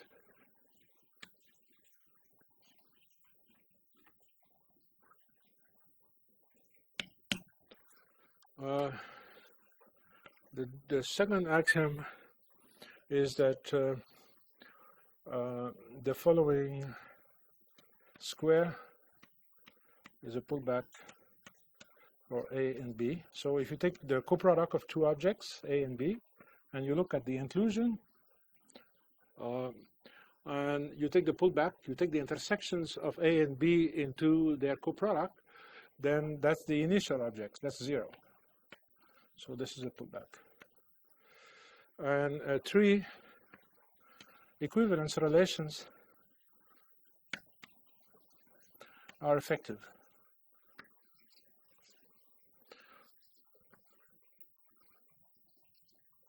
Which means that if you have an equivalence relation, it's always the equivalence relation of a map. I mean, it's always obtained by pulling back a diagonal, if you like. Okay. Okay, that's a version of zero axiom. It's not exactly the zero axiom, but I want to make some remark. The first axiom here is distributivity. You see, it's distributivity of pullback over co-limit. So, because what it says is that if you have a map from A to B, and if you have a diagram now, di mapping to B. So D is a diagram from a small category to E over B. So you have a family of objects over B, and then you can take the co-limit of the pullback, co-limit, thank you, of the pullback. I'm sorry? Yeah, a presentable category fortunately has limits. Presentable category have, by definition, co-limits, but they have also all limits. All limits.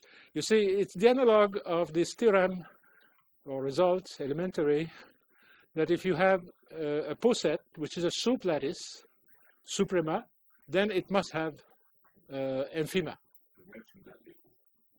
Yes, I mentioned this. And the exact analog of that is to say that a presentable category, which is actually defined as a category with co-limit, has limits also. Okay, so this is why I can write here pullback. And there will be a canonical map from this to A, the co-limit of the DI. And the condition is that this canonical map is an isomorphism. And you see that this is really a distributivity law, because, for example, if the co-limit is a coproduct, you see, I'm saying that this is the same thing as the coproduct of A cross B over DI.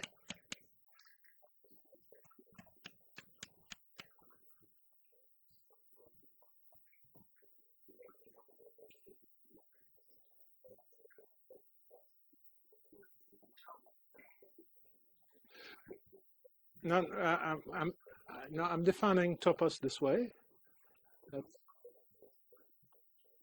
It's equivalent to the classical notion. It's a theorem, right? It's a theorem. It's not obvious completely. It's essentially zero theorem, but that's one way of defining what a topos is. You may have other definition because there are many ways to characterize a topos. A co-consensus means preserving co-limits.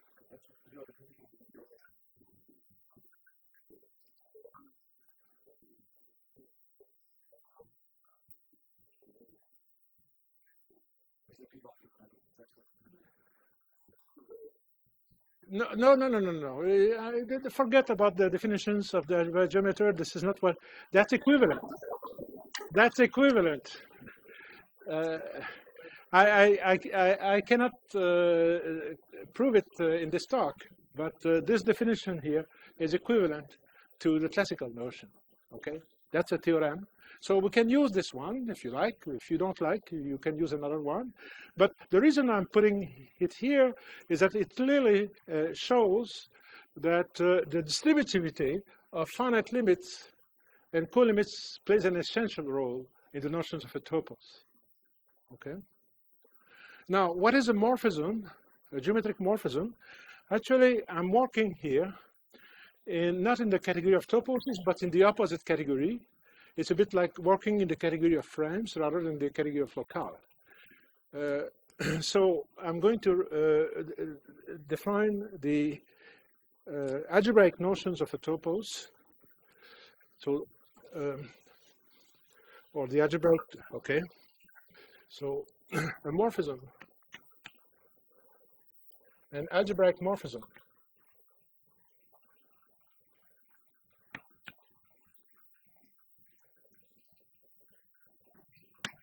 Algebraic morphism of toposes.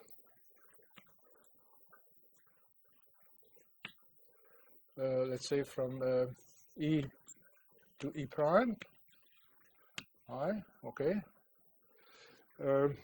It's a functor which preserves co-limits and finite limits. That's it. No. This way. An algebraic morphism, okay. So in this direction. An algebraic morphism of topos is a functor from E to E prime. Is a functor that takes. Yes, and this category, I call it A top. It's like the category of rings. Let's see, A topos, okay? And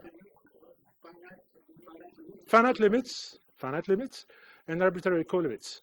And then there is the category of topos.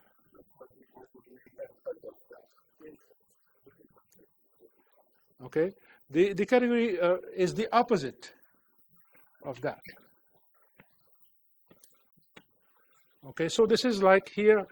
Then when we say that frame, opposite are locales. Okay,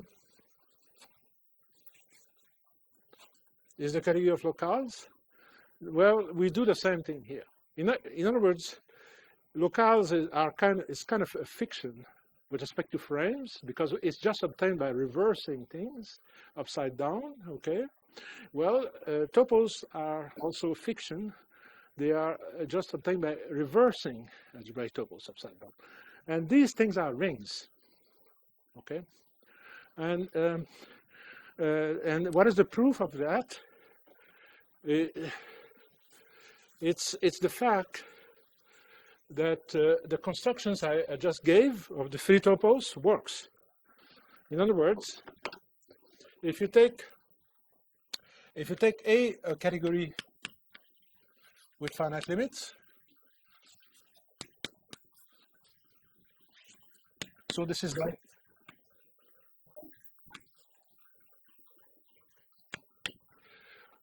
then we know that this is the enveloping topos of the category with finite limits, in the sense that it has this universal property. Well, actually, this is a theorem. You take the unit R, Okay, and you have the appreciate category. So you start with the category. Now you take a topos satisfying this condition. Take a topos satisfying these axioms. Okay, take the topos. Okay, now the topos is here, and I take a functor that preserves finite limits. Preserve finite limits.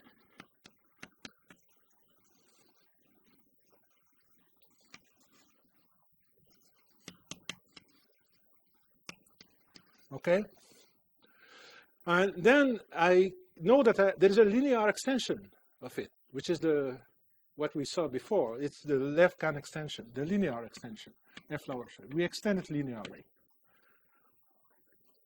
just with the formula, extend it linear. Theorem: this functor is not only linear, it is multiplicative. It preserves finite limits. Okay.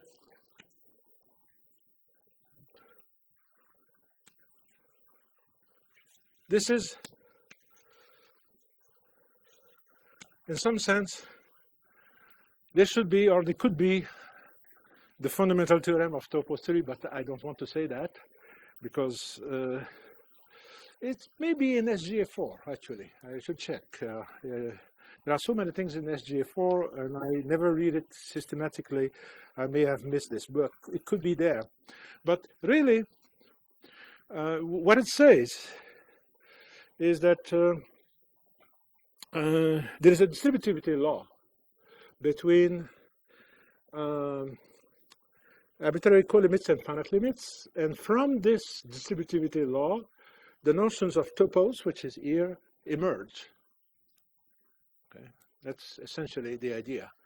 And the theorem here is not, I think I will try to give a proof in the notes, but you may receive the note in a couple of months. I have a lot of things to do. But this theorem is kind of interesting to prove. Let me just prove you an instance of it. I mean, let me show you why this preserves finite product.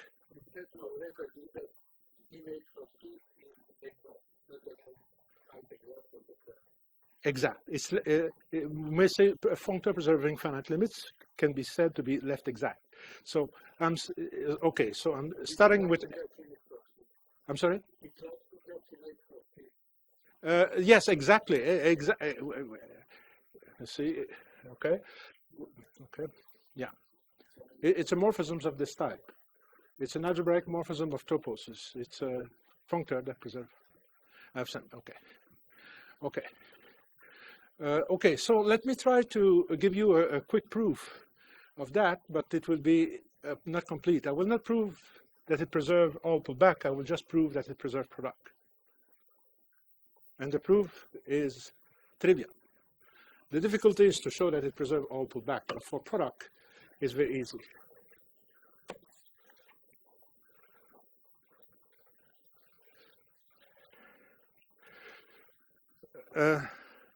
To preserve product, you want to show that f of if x cross y, that the canonical map to f of x cross f of y is an isomorphism. You want to show that this is an isomorphism for every x and y. Okay? So let's suppose that x and y are representable. Let's look at the case where f, x, and y are representable. So in this case, you have f of ya cross yb, and it goes into f of ya cross f yb. Okay, that's just a special case, but the product of two representable. Oh, yeah. I'm finished. Yeah. So you want to show that this map okay, so in the case where you have a representable, this is Y of A cross B, because since the category has finite limits, it has product, and the unit functor preserved. So in fact, you are looking at a map like this, and this is F of A, and this is F of B, because F lower shriek extend. So you see, this is F of A cross B going into F of A cross F of B, which we are supposing that F is left exact. So this map is an isomorphism in the case of representable. Okay. Now, taking product, fixing one variable, preserve colimits. Okay. By distributivity. You see, by distributivity. So there is a diagram here, and if you use the canonical colimit, Y is a canonical colimit of YB, and you use the fact that this is an isomorphism, you fix one variable, you play with the other, and then you can't do it the same simultaneously. You have to do it one at a time. It's a functors of two variables, which is co-continuous in each, but not simultaneously. You have to be careful about that. And the theorem is done. Okay. The difficulty is to prove the general case. It's you have to slice, and there are something a bit more subtle. Here you see I have used very little of the axioms. Now, why is it fundamental as a result? I will be finished with that. It's just if you have topos in the sense that I have defined with the axioms, then since it is a locally presentable category, you can always find a subcategory A which is large enough so that the corresponding functor, just because it's locally representable, from A to E, is a localization, which means that the right adjoint is fully faithful. That's just because E is, that's a general result for presentable category. You can always do that. Okay, once you have done that, what about if E is a topos? Well, in this case, you could choose A to be closed under finite limits. Okay, and then the inclusion has preserved finite limits. So the extension here, so let's call that F, the inclusion. The extension F star will preserve finite limits. It will be a geometric morphisms of topos where the right adjoint with a right adjoint is fully faithful. Well, this is exactly the other definitions of what a topos is. It's a left exact localizations of a topos. So that prove at the same time Giro's theorem and etc. I guess I should stop here. Yes, thank you. Yeah.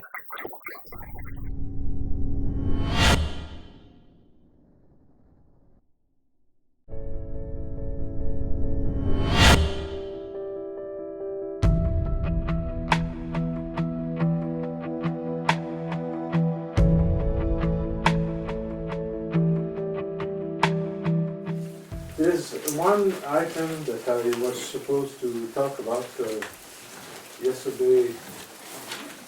It was the notions of site, which is important in the theory of topos. So I would like to start today with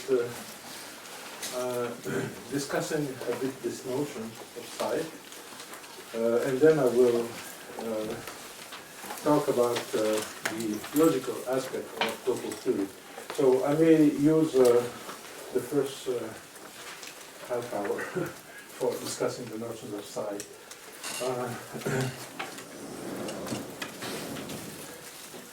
Well, a site is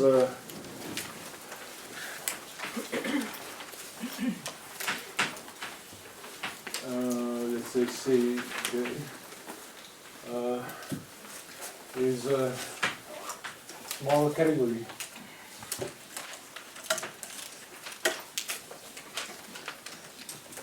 C equipped with the Grothendieck topology.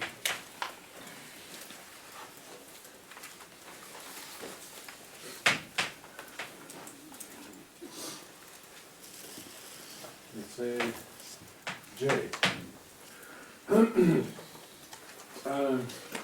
So I will describe more precisely what this means. Olivia already said something about it yesterday, but I want to stress the fact that what we do is that we have the category of perceived on C, which is a topos, and we somehow want to take a quotient. I'm thinking of the Grothendieck topology as providing some kind of relation so that you can take a quotient. So you have a quotient map, Q, which is a geometric, well, not exactly a geometric, an algebraic morphism of topos. So Q preserve colimits and finite units. It's an algebraic morphism of topos. You may want, I mean, from a geometric point of view, you may want to see this as a subtopos of that, so you reverse the picture. But I want to think of it as a quotient. The Grothendieck topology is really what you need to take a quotient of a topos from an algebraic point of view. So I would like to discuss these questions of quotient and topology. First, maybe with soup lattices. So suppose that L is a soup lattice. And suppose that you have a set of pairs, phi, L plus L, a set of pairs of elements, and you want to take a quotient of L in the category of soup lattices. So a quotient, L is a quotient, so as to identify, you want to take the equalizer of all these pairs. So you want to have that QA equal QB for all AB in a universal way. Well, what you do normally, I mean in algebra, is that you construct the congruence of a relation generated by phi, and you take the quotient. Maybe, yeah, so this is a notation for the congruence of a relation generated by phi. But in the category of soup lattices, something very nice happened, is that you can construct this quotient right away. So let me write L phi, or let me say the definition. An element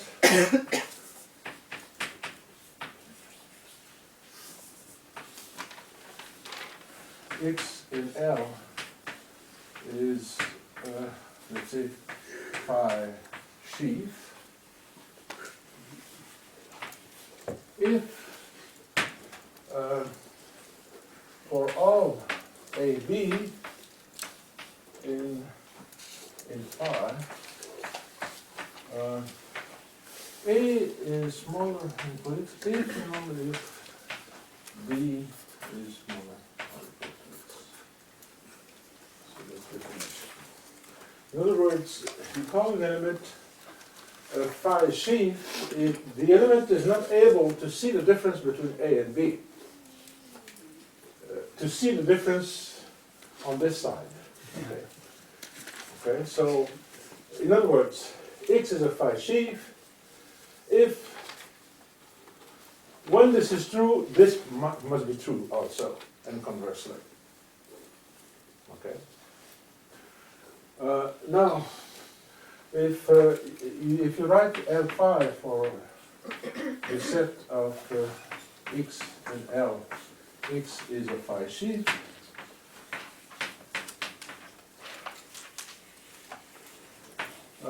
This subset of L is actually closed under infima.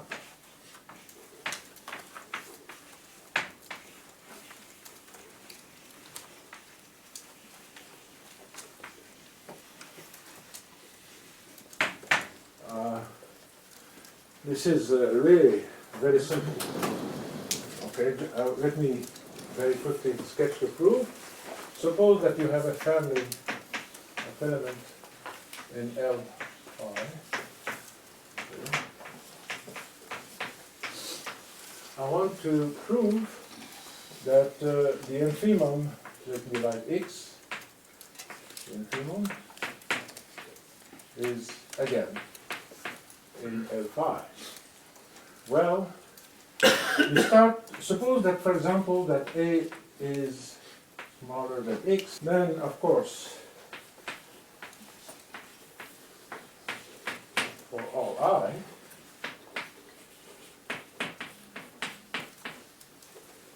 and since this is a phi sheaf, for all I, and since this is true for all I, and the reverse implication is true. So this is closed under infima, and since this is closed under infima, it implies that the inclusion has a left adjoint.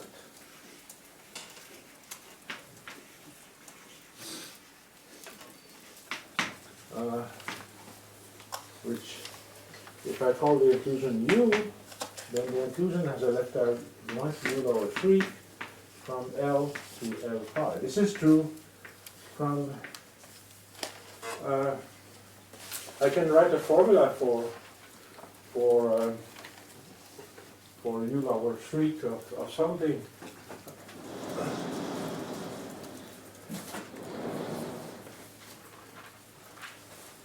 U lower 3 of an element X will be the infimum of over all Y such that X is greater than Y and Y is in L phi. That's a formula for it. And this U lower 3 being a left adjoint is a morphism of soup lattices, and it's the solution to the universal problem of identifying A and B. So if you have a map F with the conditions that f of A equal f of B for all AB, then you will be able to, I'll leave it as an exercise to extend. Okay. But what about if the lattice is a friend? Suppose that L is a friend. En fait, c'est pour quel que soit V appartenant à phi. Phi. Yes, thank you. Thank you. Suppose that L is a friend. Therefore, I mean, it means that the infimum is distributed, right, over the plane. It's a lattice, but with the extra property that you have this distributed build up. Okay? And when is it true that the quotient there is a frame? You would like to have the quotient to be a frame now. Okay? What I just described is a kind of purely linear theory, in the sense that the soup lattices are like abelian groups, suprema is like addition, and I just told you how to make a quotient of an abelian group by something, right? But now suppose that L is a ring, and you would like to know when is the quotient a ring and when is it the solutions of the problem in the ring aspect. But you need that phi is, so let's say G and L, the set of generator.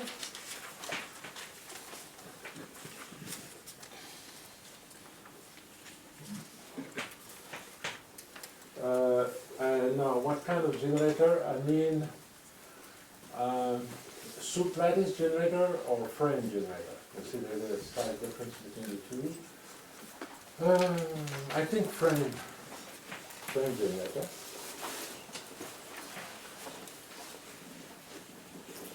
So I'm just now maybe I should be careful. I will take soup lattice generator. So this is a bit.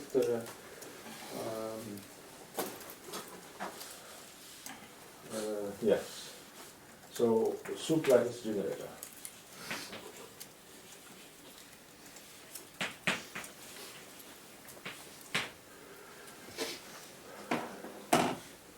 And I'm going to say that phi is, let's say, stable or something.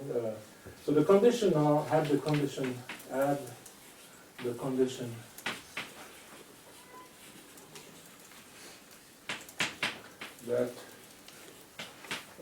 G phi is contained in phi. So what does it mean? It means that G in G and AB in phi implies that G, A, G, B, which is stability under putback, or if you like, intersection in phi. Okay. Then the same construction give you a frame quotient. Then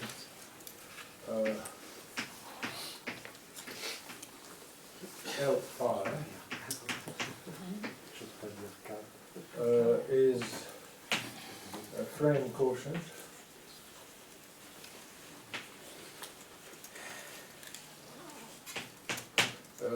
And it solved the problem of taking a quotient of the frame with respect to the given system of relation. So this is a little bit like saying, yeah, that's an idea. And I put the condition here only for a set of generator because very often that's the way you want to check if something, you don't need to check for every element of phi, you just need to check for a set of generator. Again, this is not difficult to prove, and it's like you will probably enjoy proving it yourself. Okay. So I will not take this pleasure from you.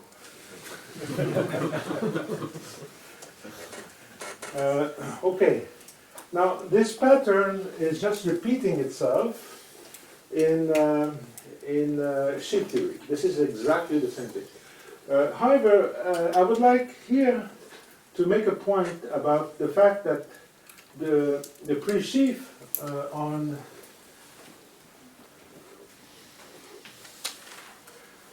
which is D of P. So if you have a poset P and you have the unida embedding Y,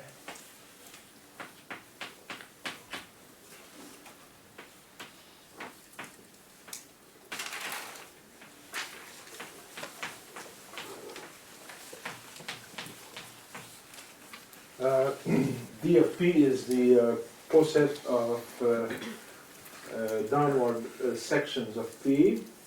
And we know that this is the completion of P under suprema as a soup lattice. This is the solutions of a linear problem. But it happens that D of P is also a frame. Okay? It's a frame. It's given to us, I mean, as a frame. But as a frame, it's not free. This is a frame, but it's not the frame freely generated by P. The frame freely generated by P has another construction. We first add finite meat to P, okay? And then we complete it by adding suprema. That's the frame freely generated by P. That's this thing here. This arrow. Okay? So this one is not free. The generators, of course, are the Yx, okay? D of P is generated by the Yx with x and P. But there are the relations. So I would like to discuss the relation between the generator of D of P as a frame.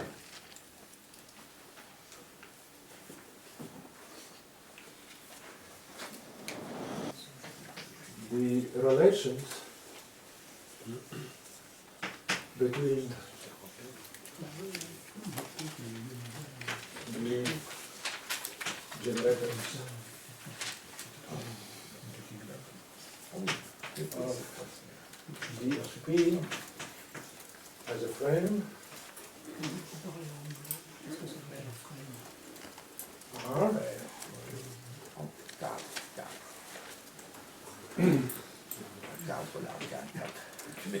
okay.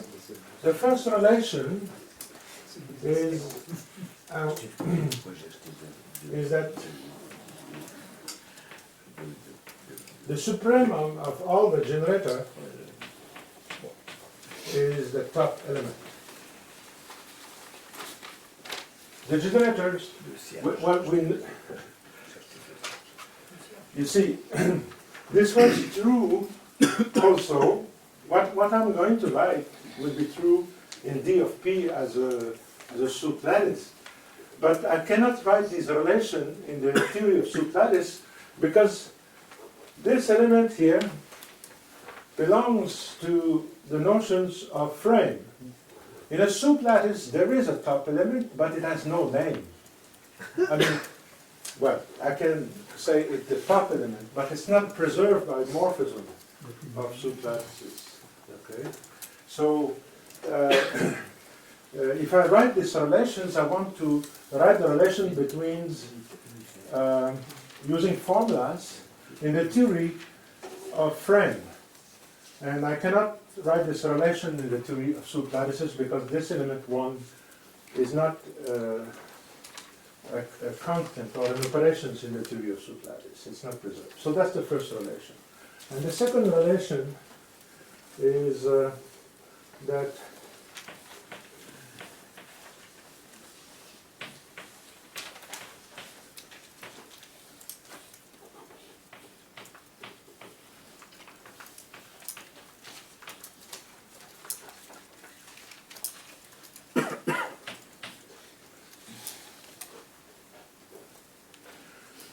these relations are very easy to check, right? I mean, the first just mean that P, the top element, is the union. You see, if I use, since I am in dP, I can use union, and this is clear, right? Every element is, and similarly for this one, okay? You see, YA meet YB is not a generator in general. I mean, if P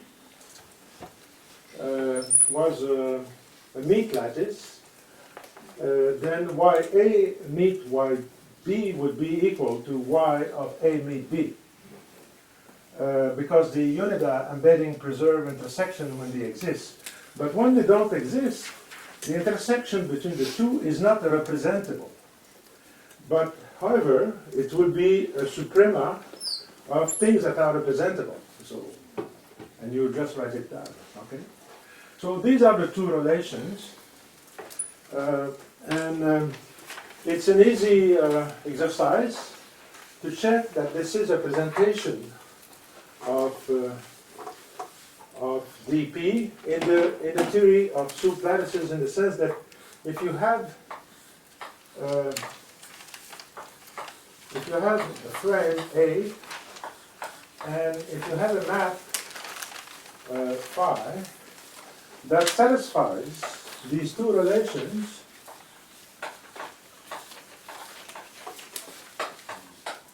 where A is a frame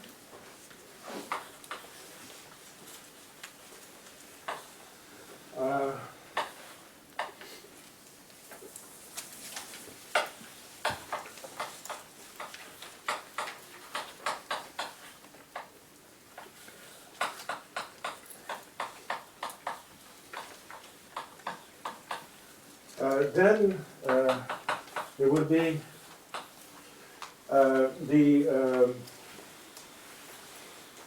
the linear extensions, which is just obtained by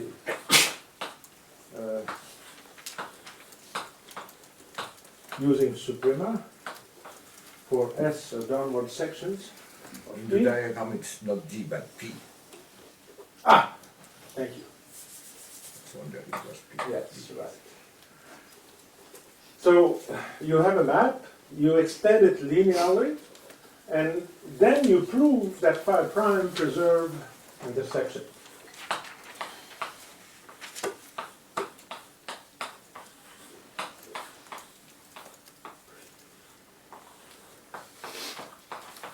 Just from 1 and 2. 1 and 2 is exactly what you need in order to prove that. Okay. So in particular,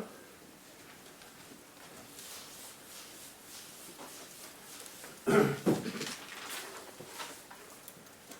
point of a frame, recall that the point of a frame is a morphism, is a character.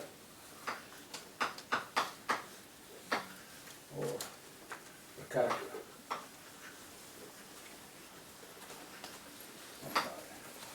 So what are the points of D of P?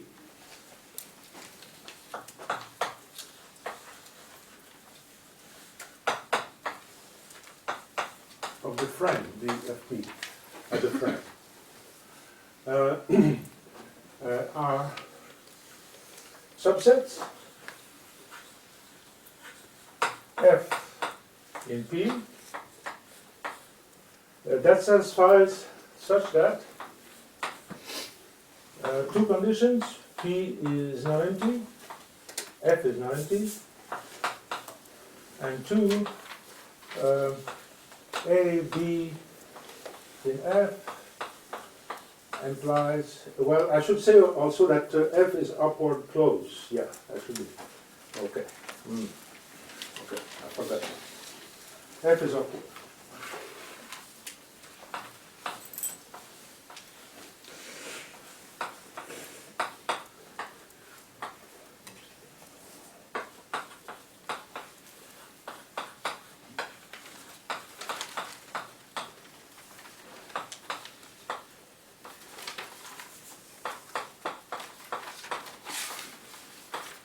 And 2 A, B, and F implies there exists C be smaller than A and B such that C is an F.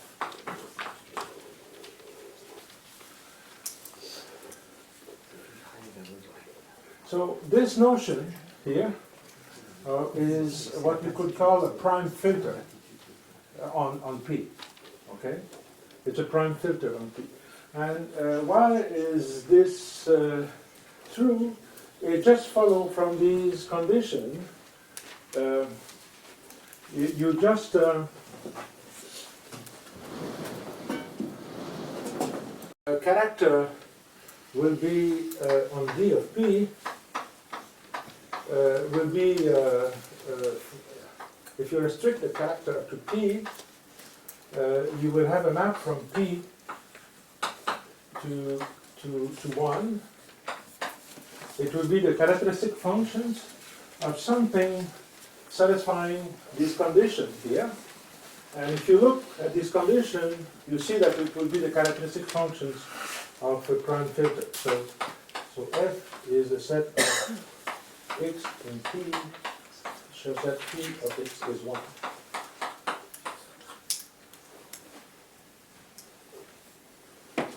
Okay. Sorry. What did you do here again? I didn't get it. Okay. I'm looking now. First, I'm describing the characters of this frame. Okay. The character will be a frame homomorphism. Now, the frame homomorphism, if I restrict it to P, okay, so I take the restriction to P. You have the generator. The restriction to P will have to satisfy the relations that I have written here, because it's the case where A is the is bracket 1, and this phi is actually a phi prime, and actually I'm looking at the restriction here, and it must satisfy this condition. And if you translate this condition, you get these all. Okay. Okay. So in general, when you construct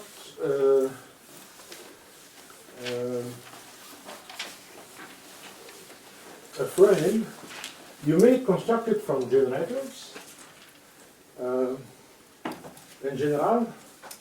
So you have a frame A, and you would like to have a presentation describing the frame as a quotient Q from some. These are very easy to construct. The D of P. So you should know that, of course, this frame is not free. Okay, but you need also a Grothendieck topology, possibly, in addition. So that's you need to take a quotient, and then to have an isomorphism here. Okay, so that's more or less the general constructions of a frame. You pick some generator, linear generator, because you want to have this as a surjection. So some elements having the property that every element is a supremum, a linear generator. But these linear generators should satisfy some relations, which are and then you pick a topology, and that's the way you construct the. And the topology very often is a bit less, not as general. I said D of P.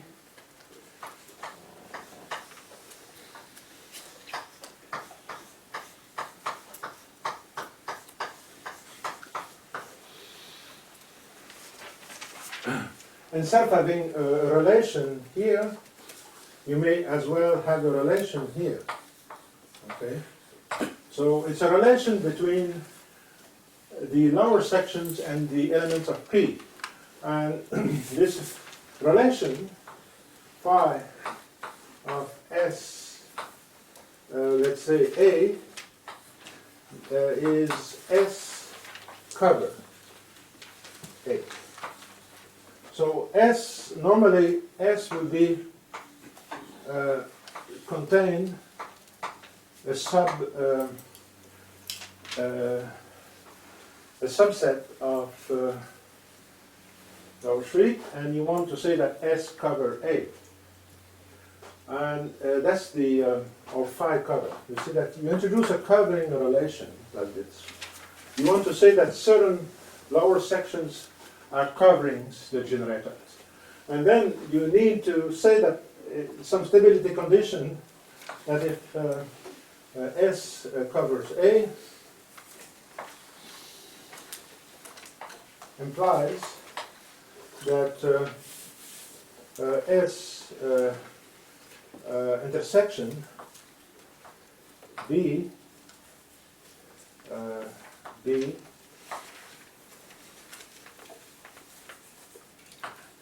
cover B for all B smaller than 8. Okay? That's the stability condition. And then the notions of sheaf is defined using that, and that the notions of sheaf mean something like this, that T in B of T is a sheaf.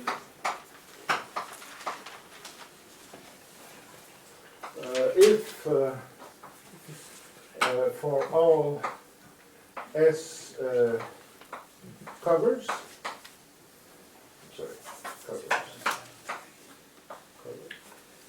by covers,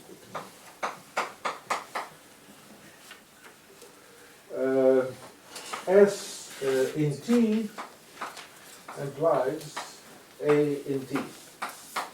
Okay, that's the sheaf condition. Okay.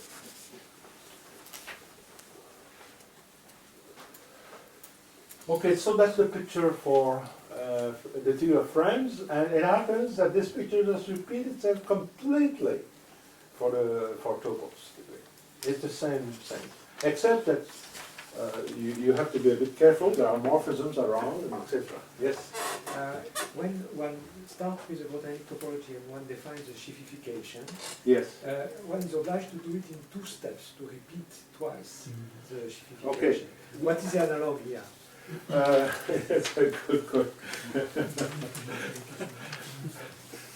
I was hoping that nobody would ask me this question. You see, I'm a little bit cheating here because I'm making things simple, which is correct. I mean, this is correct. Well, from a conceptual viewpoint, you would like to know how you construct this sheafification, okay? I said nothing here. Because what I did was to say, what is a sheaf? And then I proved formally that there is a best approximation, given something which is a free sheaf, there is a best approximation as a sheaf, which is, I call the sheafification. Okay? So I don't need to worry. The definition is there. But of course, you may want to construct and then you do as usual. You do as usual. In other words, in order to be able to construct a sheaf, you need to put some extra conditions on the topology. I said nothing about compositions of coverings here, which was important in the definitions of what goes into topology. This is some kind of pre-topology. Okay? So if I want to construct the sheaf, I will need to have an extra condition of the covers to be closed under compositions, and then I just repeat what we do usually. But what I was asking is, I suppose the same difficulty arises already for locals, that you have to repeat twice. No, because in the case of sheaf, no, I don't think so, because in the case of sheaf, the first time you construct a separated sheaf, right? But if the sheaf is separated, you get it the first. The pre-sheaf. If the pre-sheaf is separated, The first separate the pre-sheaf, and then you complete it. and then, but if it happens that the pre-sheaf is separated, then there's nothing to do. But here everything is separated because all the diagonals are trivial. Okay. Yeah. So in general, to construct the analog of the composition rule for covering families in Grothendieck topology. Yes. So in this framework, so you have to make precise what is the composition, but I suppose you have to iterate it. Yes, exactly, exactly. Finitely or Yes. Yeah, exactly. If you have a cover like this, you may think of this as, you know, as a family of lower bounds of A that are covers, right? A, and then if you want to close the compositions, you just So the same thing is happening in Topos Theory. So first, you have the solutions of the linear problem. This is really free over a small category C. You take the pre-sheaf, and this is the free co-completion. Now you may want to take a quotient of that. And how do you do a quotient? You pick a family of arrows.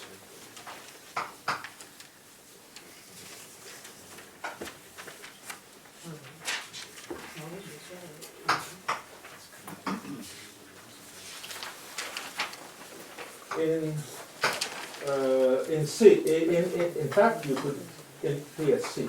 You pick a family of maps between pre-sheaves, okay, or a set of arrows in pre-sheaf, and then you say that something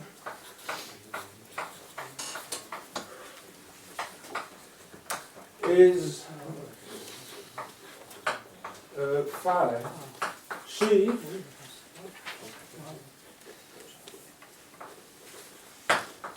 if X does not see the difference if the map on A on B X on AX on UX is invertible, is an isomorphism for all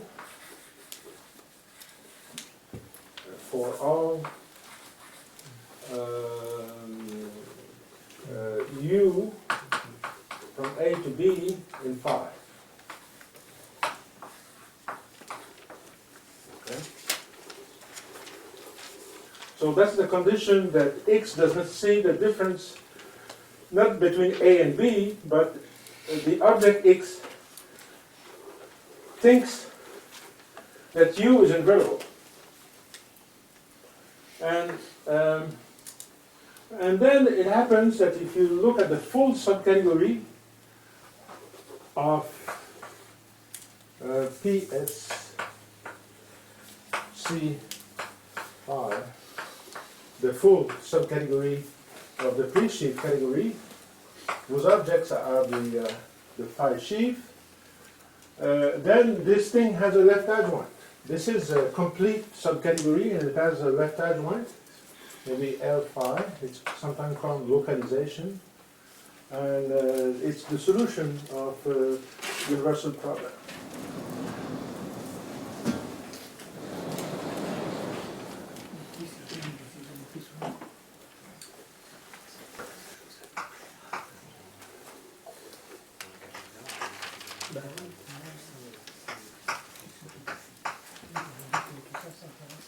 So you compose with the unida functor with L phi. So unida composes with L phi.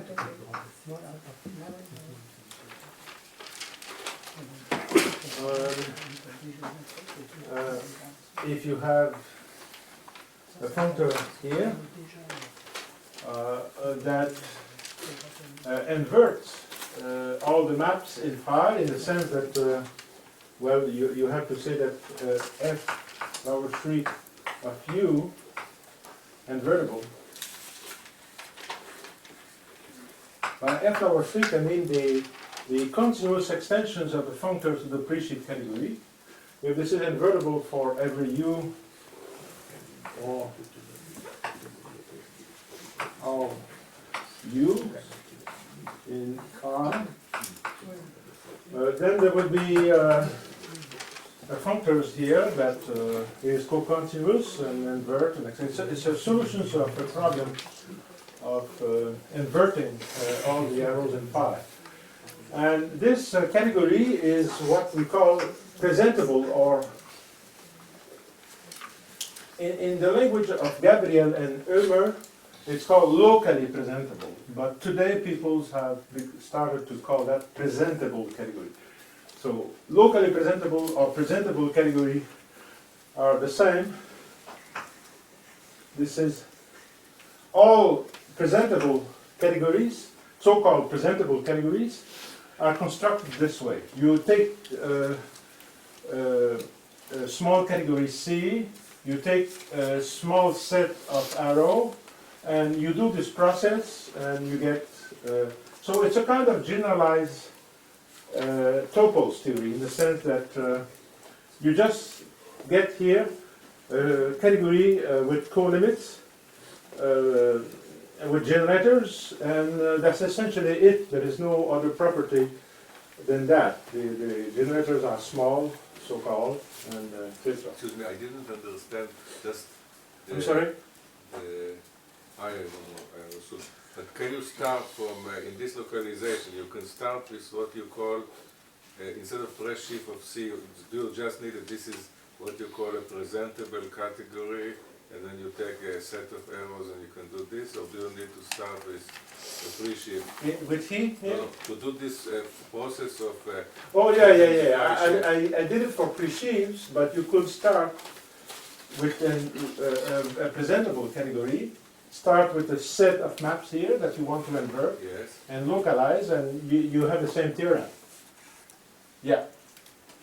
You don't need to localize from a set of maps in the category of pre-sheaves. You could localize a set of maps in a presentable category. But the presentable category are somehow defined by localizations of pre-sheaf categories. You have axioms and phi or some compatibility? No, axiom. it's completely arbitrary. Yeah, that's the good side of it. There's always you start with. That's it. That's a theorem of Gabriel and Ulmer. So that's the linear aspect behind Topos theory. These are like abelian groups. Okay.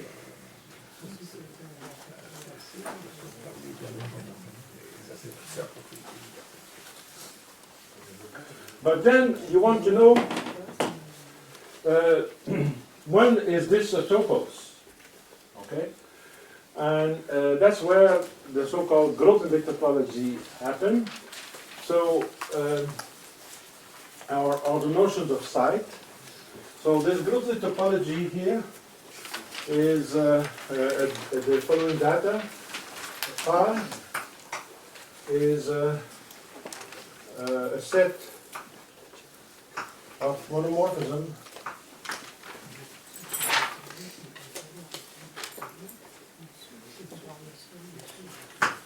S to the representable Y.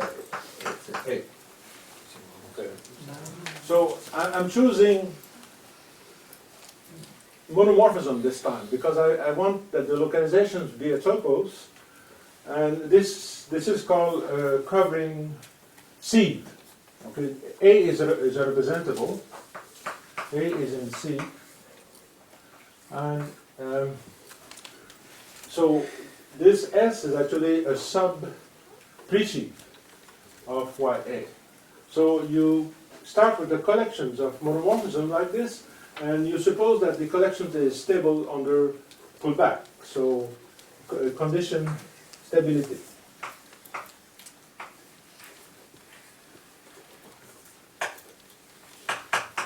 Under pullback. So that means that if you have something in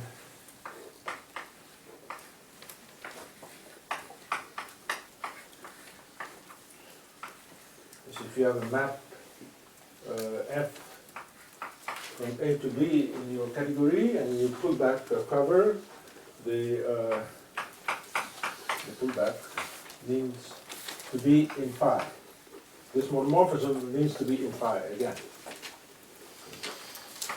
And now, once this condition is satisfied, if you invert universally this class, you get a topos. Okay. And this is called a site. You don't need that the monomorphisms are stable under composition. You need that only if you want to construct using this sheafification. Okay? In other words, what happens is that if something is a sheaf with respect to a certain class of monomorphism like this, it will be also a sheaf with respect to the classes that you can obtain by composition. To be a sheaf does not use the fact that the class of monomorphism that you choose is closed under composition. It's only about the constructions of the sheaf where it is useful. It's like in ring theory. You can divide a ring by an arbitrary set, meaning dividing it by the ID generated by the set. Yes, right. And it has similar universal property. Yes, It's a universal ring which kills all the elements you are given. exactly. That's Exactly. exactly that. Yeah, yes, it's really, really the same picture. Yeah. Okay, so did I say enough about? Let's see. 15. How much time? 25. I still have 25 minutes. Okay.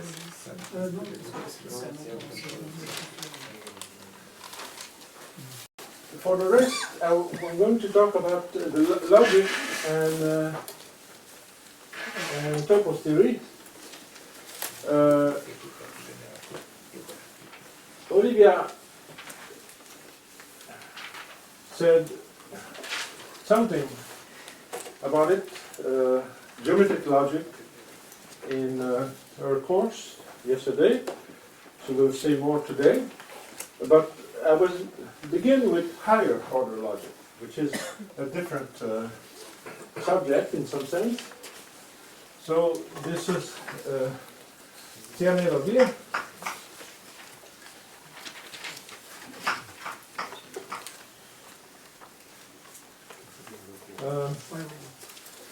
A topos, let me say, okay, a topos, okay, a topos, I'm defining, I'm giving a new, not a new, but yesterday I gave a characterizations of what a Grotnik topos is in terms of the zero axiom, right? I described it to you. Now, give another system of axiom, is a presentable category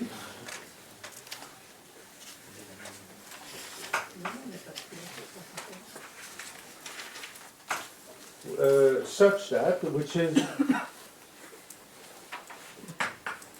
locally Cartesian closed,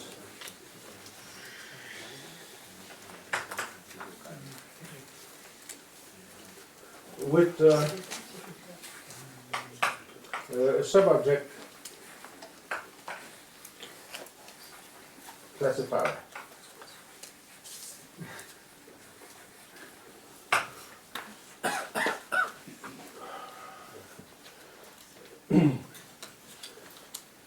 It may You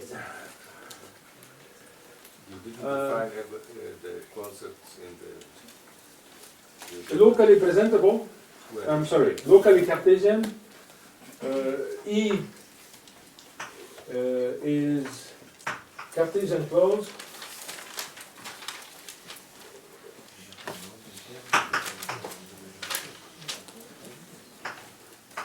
If the product functors,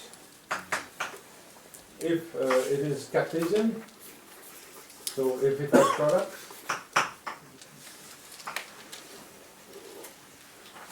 finite product,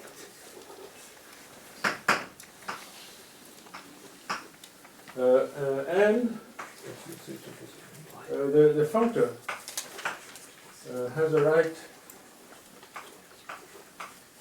adjoint.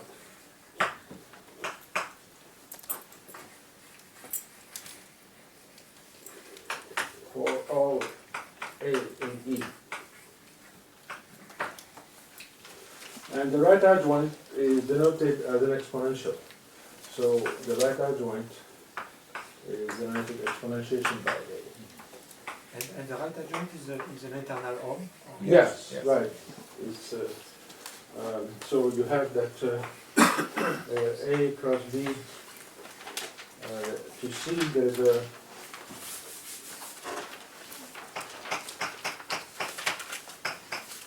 the same as B to C to the A, right? There is a bijection between these two kinds of mathematical. And locally Cartesian closed mean locally. It means that in addition, all the slice topos, if you look at all slice category, they are Cartesian closed too. And so it means, for example, that there are pullbacks, because if this has product, you need to have pullbacks in E, or fiber product, okay? Now the subobject classifier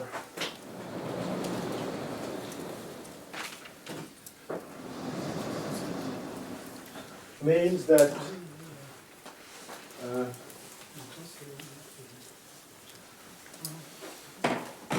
there is a universal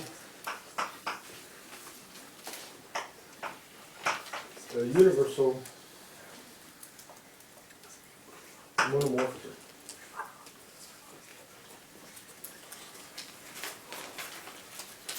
So this universal monomorphism,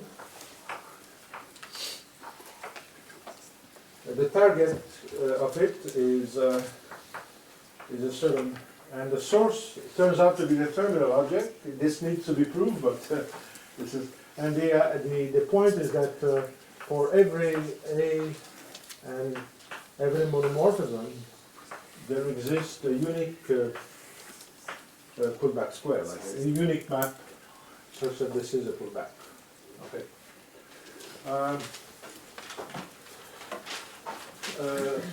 A nice way to express the universality of the monomorphism, U, is to introduce category, the category of monomorphisms and pullbacks. So you look at the category where the objects are monomorphism,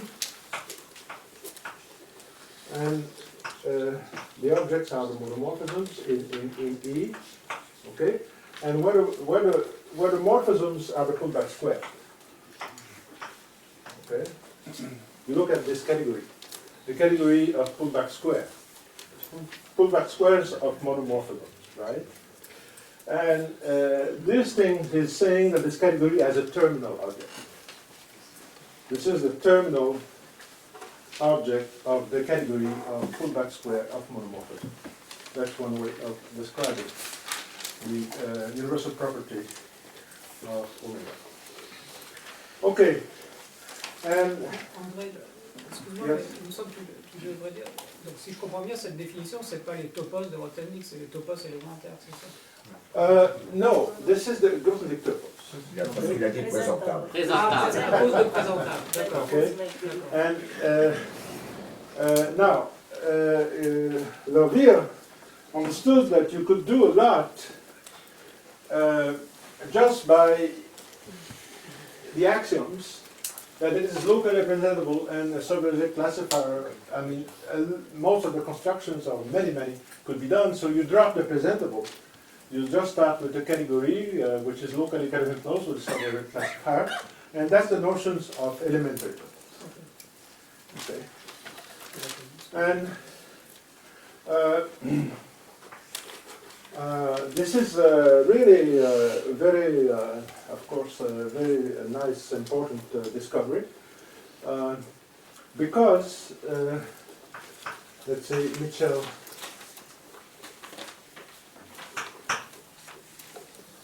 Benabou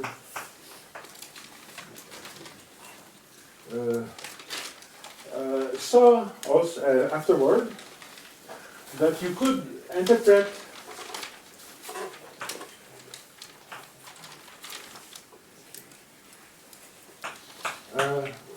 higher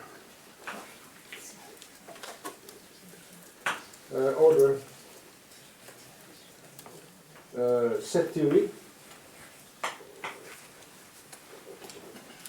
and fusionistic set theory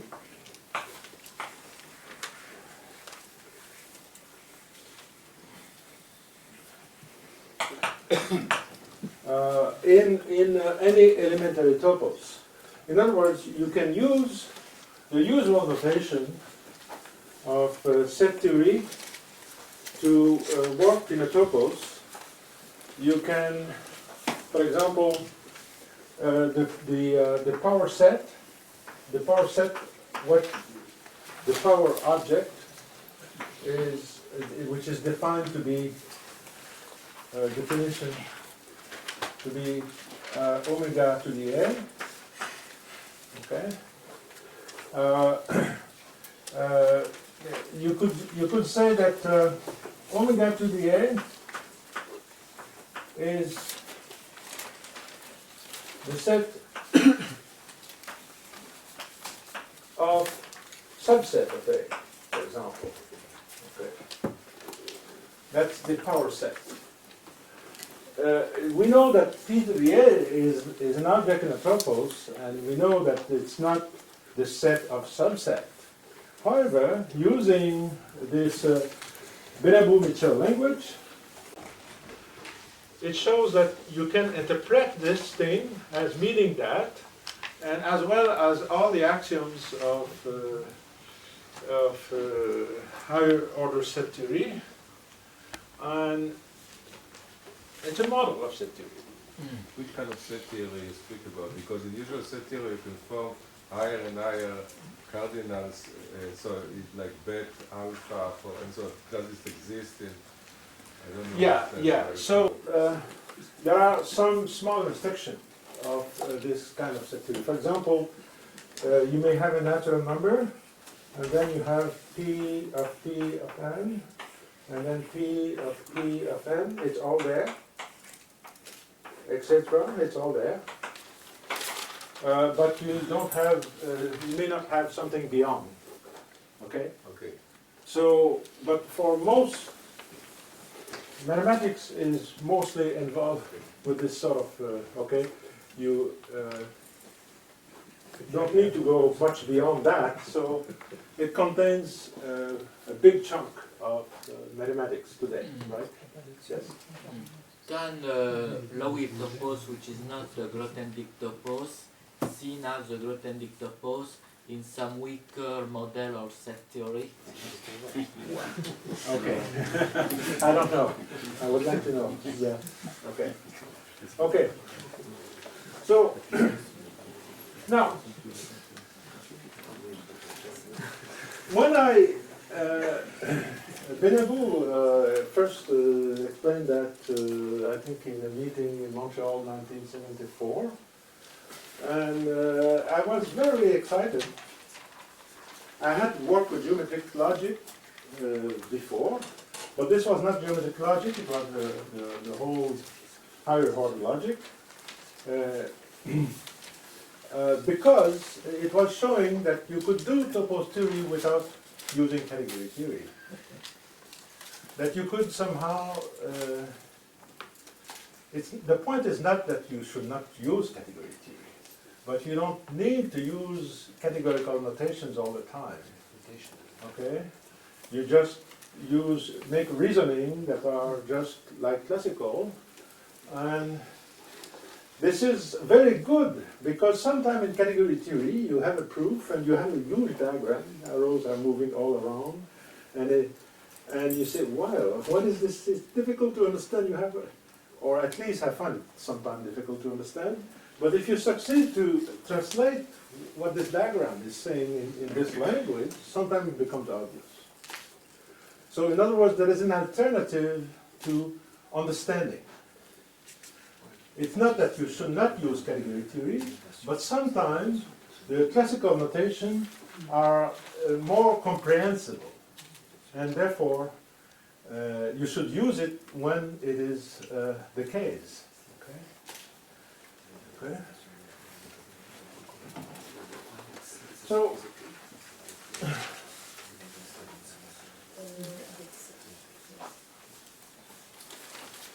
what is the main theorem of elementary topos theory from my point of view? It's the fact that if you take E in elementary topos,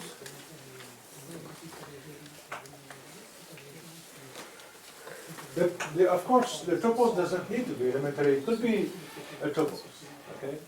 But what I'm going to say is somehow through the constructions. Well, let's say elementary topos. And then you can do topos theory. You think of E as set theory, and now you start again, you do SGFR in E.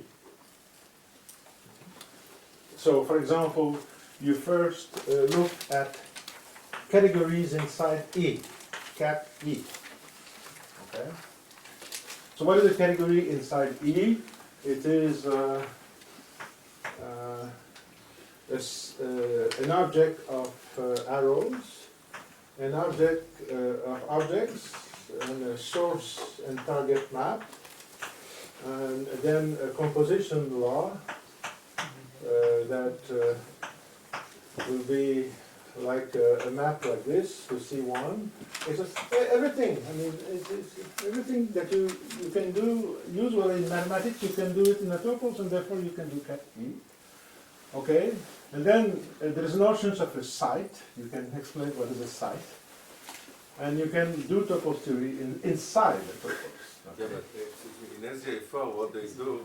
I'm sorry? I'm saying that in SGA4 what they do is a bit more complicated because they allow to form things like the category of sheaves or pre-sheaves viewed as a site, but it will be a large site, so they use a larger universe. So they use more than what you allow because in some proofs they need to say we reduce to the case of pre-sheaves, which is a use, which is a V-site. Yeah. Universes and yeah. So, for example, in topos theory, you need the category of set because you want to have pre-sheaves. But the category of set is actually a big category, and therefore Grothendieck used universes to make it smaller.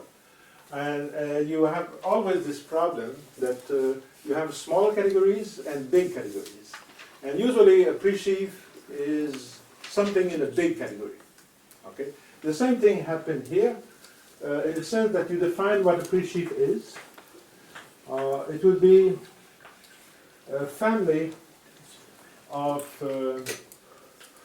an object over C0, okay, because you think of XA is the union of all the values of the pre-sheaf, A and C0. You take, okay.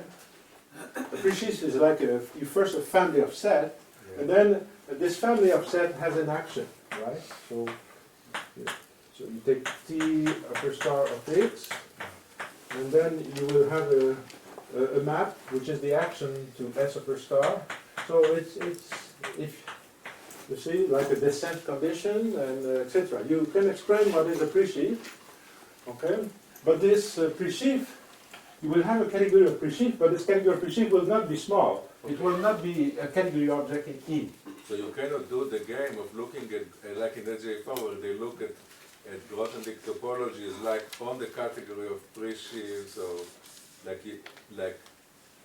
they can say that the topos is also obtained from the category of pre-sheaves, the canonical topology, while some topology and then it's the sheaves and this. So you cannot do this. I'm sorry, maybe we can discuss it Okay. after. Yeah. So anyway, you have pre-sheaf on a small category C. C is a small category, okay, and this is an elementary topos again, okay, and you can add the topology, and you will get a topos, and this topos will have a geometric morphism to E. Okay, it will be equipped with a geometric morphism to E. And the theorem, I would say kind of fundamental theorem, or at least one fundamental theorem of elementary Topos theory, is that you get all the category of toposes over E, the toposes over E, the topos that are equipped with a geometric morphism.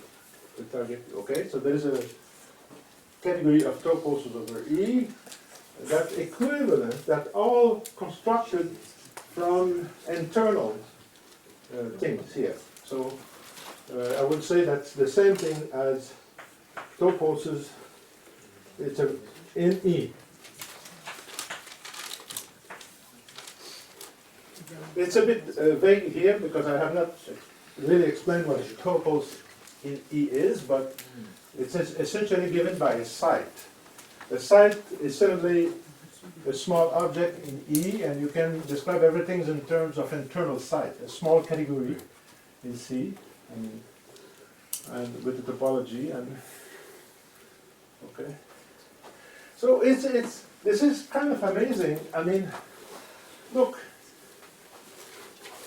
we have a topos, which you think as a space. Okay, I'm drawing the topos. And then you have another topos, let's say F, and over it. Okay? By means of a geometric morphism. By means of a geometric morphism. Well, this whole thing's over it is completely described by small things in E. See? So should I read that equation as elementary toposes over E are equivalent to internal Grothendieck toposes in E? They are given by internal site in E. Okay, they are completely. Okay.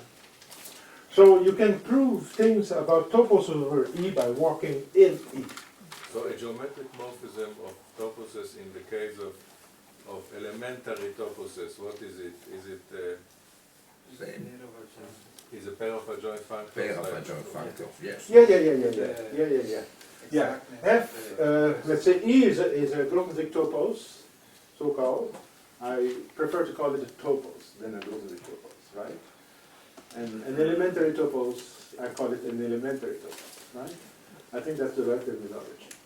And so E, let's say, is a topos, that is a Grothendieck topos. F is another Grothendieck topos. This is a geometric morphism. And you can, okay. Sorry, so could you explain again the result? Like, I don't get it. The result. Yeah. This is a bit vague at the moment. I just want to essentially say, I'm just saying that if you have a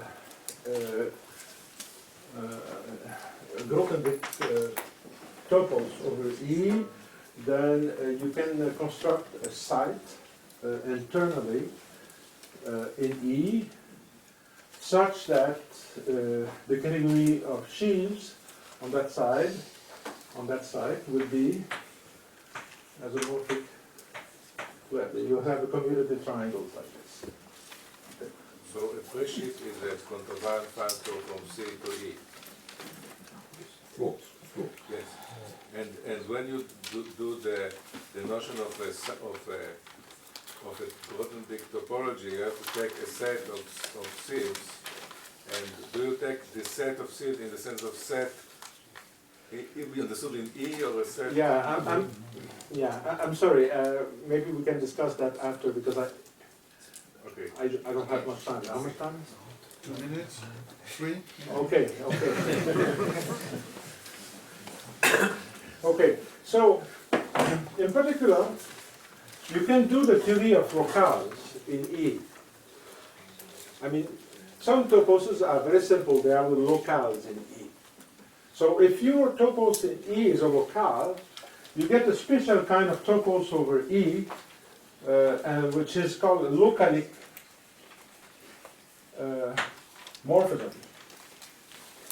if your topos over E can be generated, can be described by a locale inside E, or if you like, a frame inside E. There's a theory of frame. The whole theory of frame that I described to you can be repeated in E. Everything I said is completely true again in E. And it gives rise to the notions of localic morphism in E. Okay? Now, there is a topos which is often denoted like this. It's a classifying object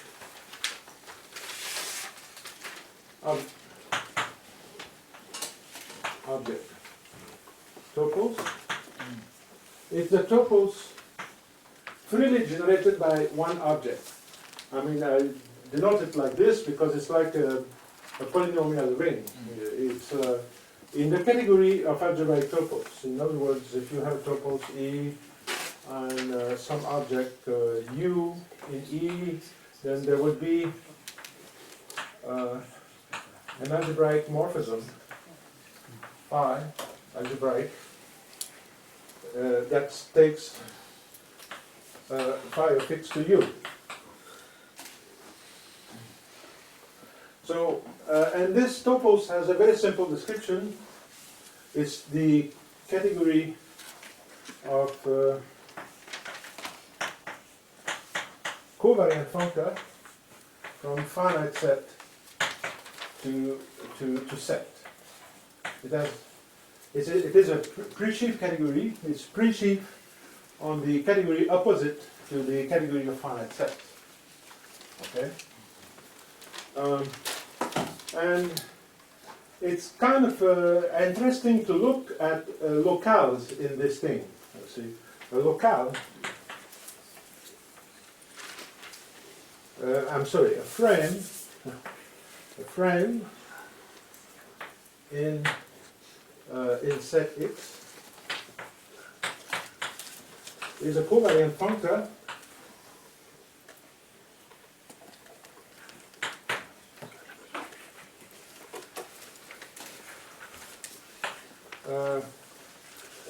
T, or maybe from a finite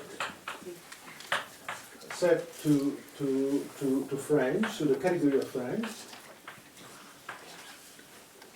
You see, a frame inside this topos can be described as a covariant functor from the category of finite set to frames.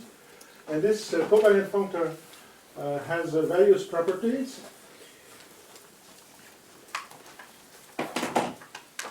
So, if you have a map from M to M, then you have a map from Tn, a map of frames from Tn to M, and this Tf, and Tf has a left adjoint,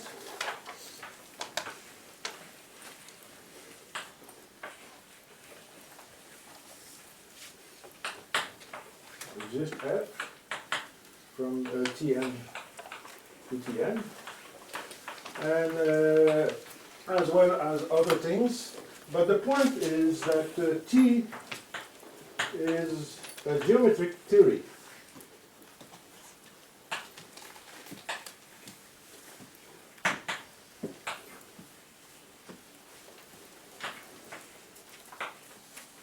This is the kind of theory that Olivia was describing yesterday, but it's the purely algebraic view on it, in the sense that Tn is a set of formulas x phi, I guess that's notation, with the variable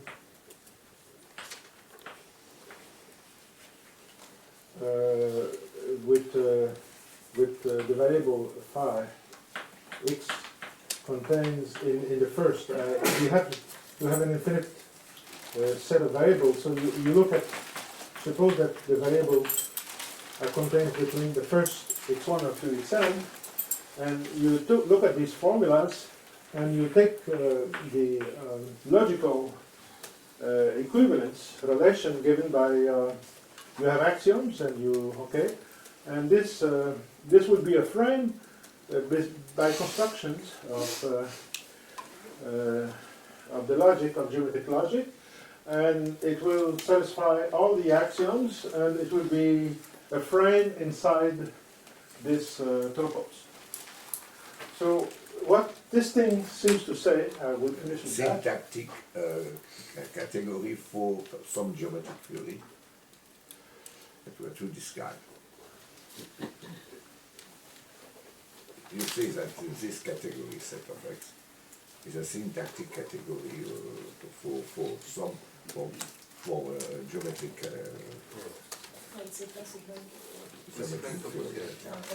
This is not the classifying topos.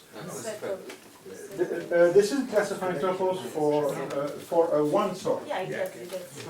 If you have two sorts, you take two objects, polynomials and two variables. That's the only difference, right? Or etc. But the point is that I want to make is that the topology maybe can be understood as the study of frames. That's one interpretation of what general topology is. So you could, okay, frame. Okay, so now we can develop general topology. Okay? There are all kinds of notions, compact spaces, and etc. All kinds of theorems, but we can do it inside the topos. We just repeat, but it's not always clear how to do that because the axiom of choice, we can't use it. It's a topology without the axiom of choice. And then, as a consequence of that, we get theorems about theories, okay, geometric theories. So I think this is maybe a version of the duality idea that is expressed by Olivia in duality between theories or maybe quotient theories. Okay. This is a very specific. Yeah. Maybe it's a versions of this duality, or maybe it's an extensions of this duality. I don't know exactly, but it is in the same picture, and I don't know how. I don't know. It's just an idea. Thank you. Yeah. I'm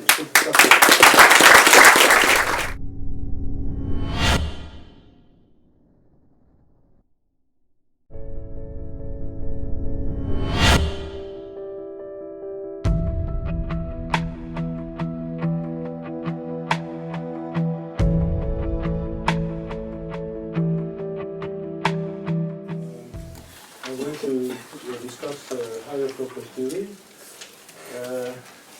Of course, this will be very, very sketchy because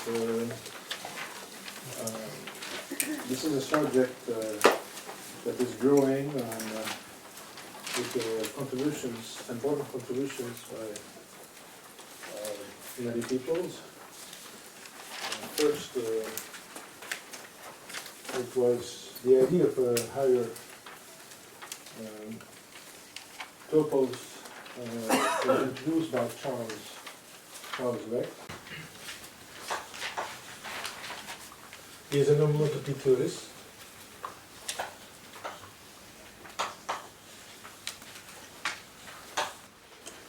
And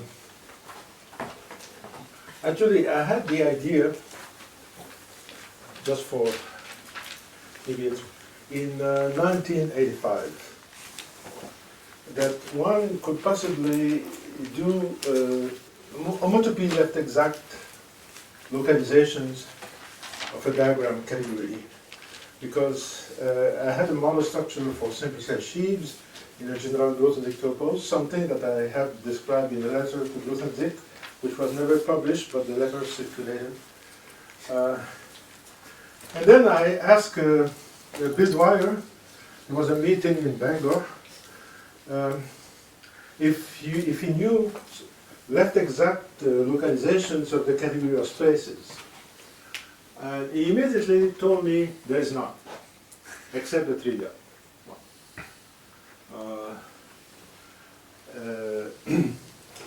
the trivial one collapses everything to a point, and the non-trivial one, so to speak, is just the identity, and that's the only things you can do. And oh, I said, oh my God, my idea is wrong. So I start thinking about it. Of course, Dwyer was right. There is no. My question was wrong. The question I should have addressed to him: do you know any left exact localizations of a category of diagrams of space? This would have been the right question, okay? But I asked the wrong question, and so I stopped thinking about this subject, this idea. But Charles Rex, maybe in the late 90s, understood that the category of spaces and diagrams of spaces had a very nice property. I mean, sometimes we think that the category of set is very nice. I mean, Hilbert said that no one could kick us out of the paradise that Cantor has created for us. And I still believe that the category of set is very nice. But from a mathematical viewpoint, sometimes the category of space is even nicer. What do you mean by space? Do you mean simplicial sets? Or? Yes, that's a good question. Yeah,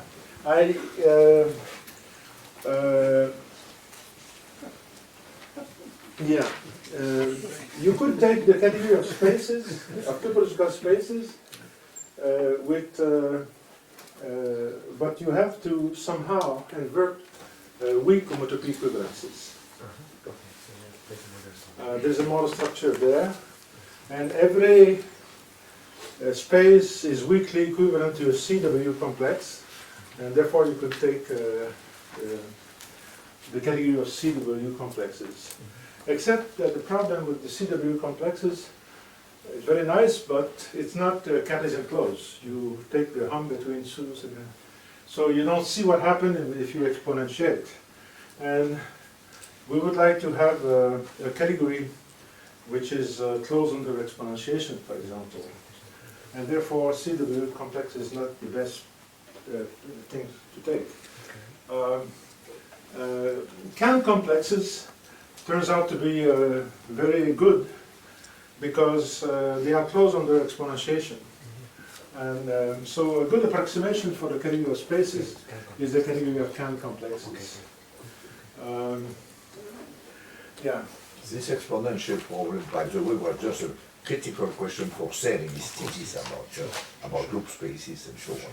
It's a typical case of exponentiation.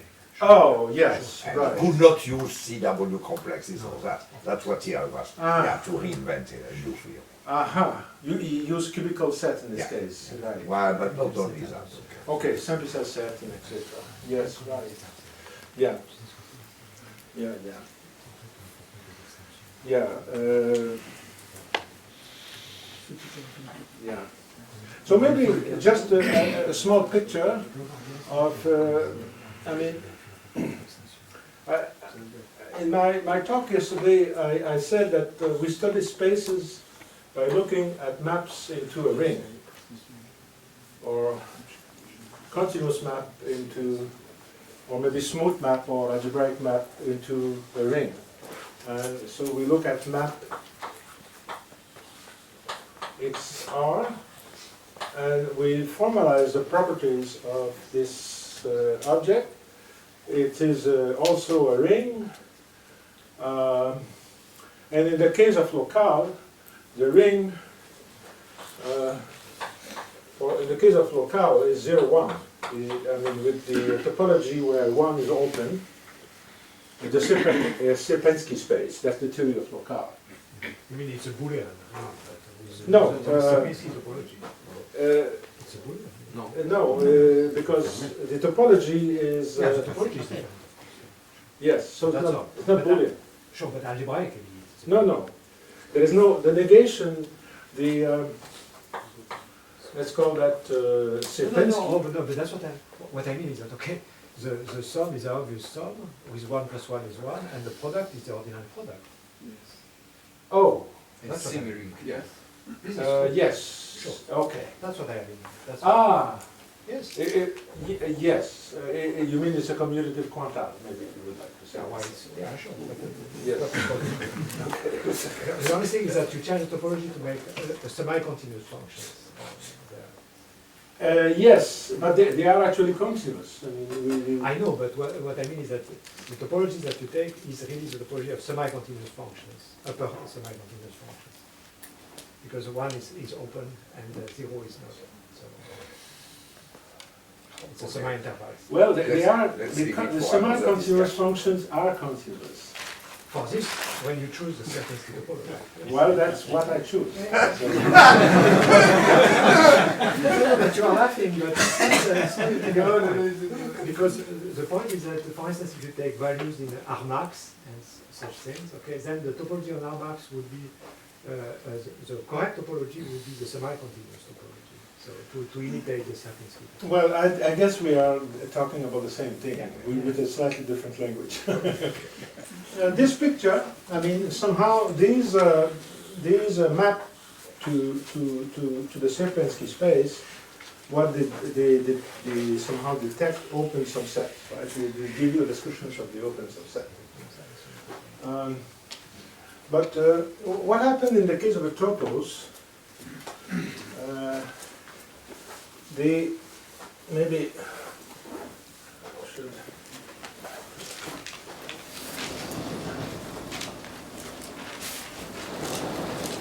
As Cartier was saying that with multi-valued functions, you have a space X there, and with the multi-value functions you have some kind of covering of or étal space over X, and the functions itself is defined here, right? So that's somehow the picture. And the idea of Grothendieck would be to say, well, let us study all the étal space over X, okay? So this is the category of sheaves over X. This is the topos of sheaves. This is, and then you can express this map from E to R by pulling back R to X and looking as a map from E to Rx in. So you pull back X to R, you take the product, and you internalize R, and you may study maps from E to Rx if you like. Okay. Now, if you want to study homology and cohomology of sheaves, you need to replace E by chain complexes and of abelian groups, for example. They could be co-chain complexes.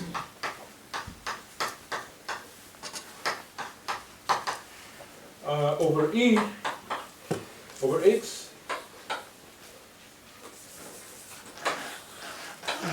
So they are objects over X. And look at the resolution, adjective resolution, take cohomology, etc. But another way of doing this, or maybe an alternative, is to look at simplicial objects. Simplicial objects in X.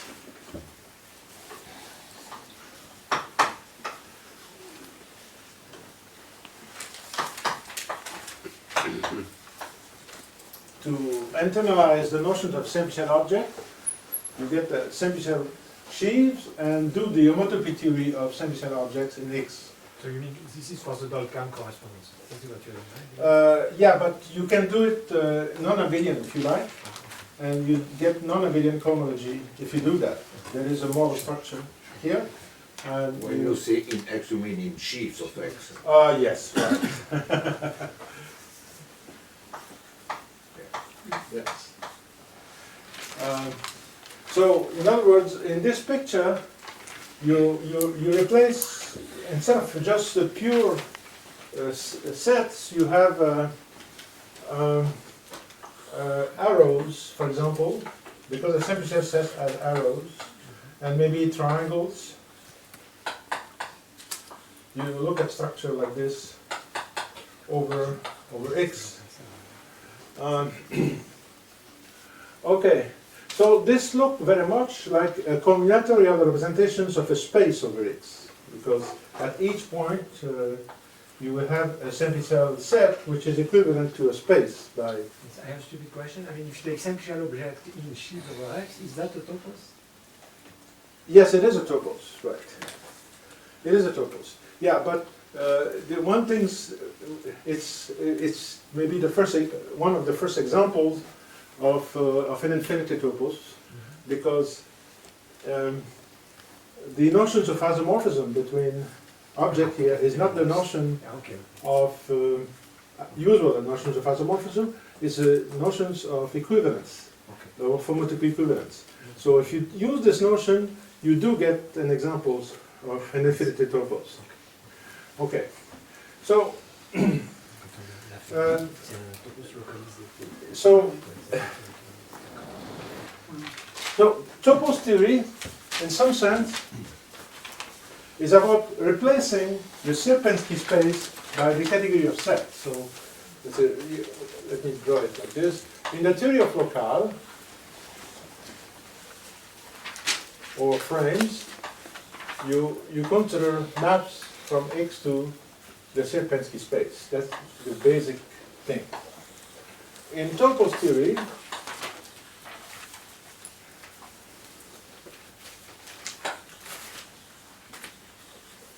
you consider maps from X to the category of sets. Because a family, a sheaf, can be regarded as a family of set, of sheaf over X.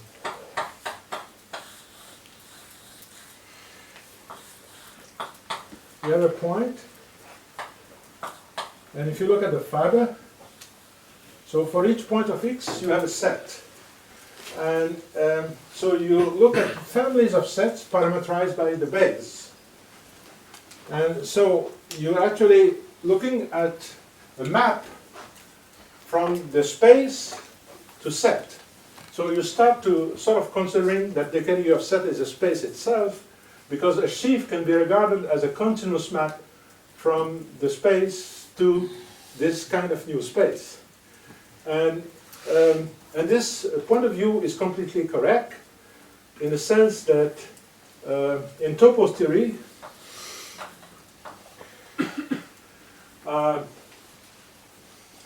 there is a copy of the category of set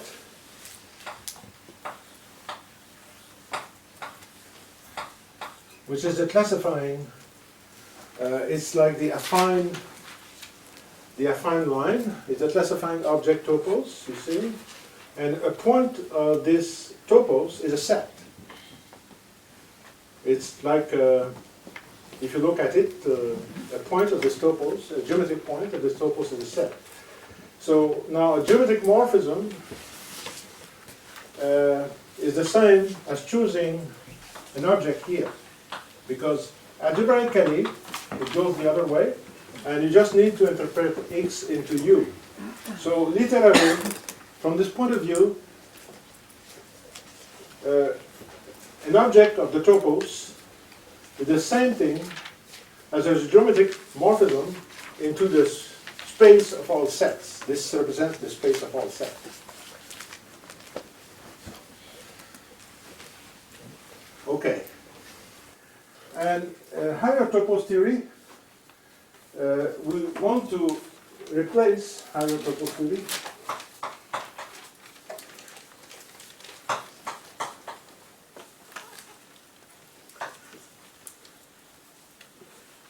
we want to replace the category of set by the category of spaces. So we want to have a new form of topos where this would be true, that an object in the topos would be regarded as a continuous map from X to the category of space. But this is just a geometric picture. Algebraically, we will have the classifying object topos, and I write P because it's about spaces, and have the same picture algebraically.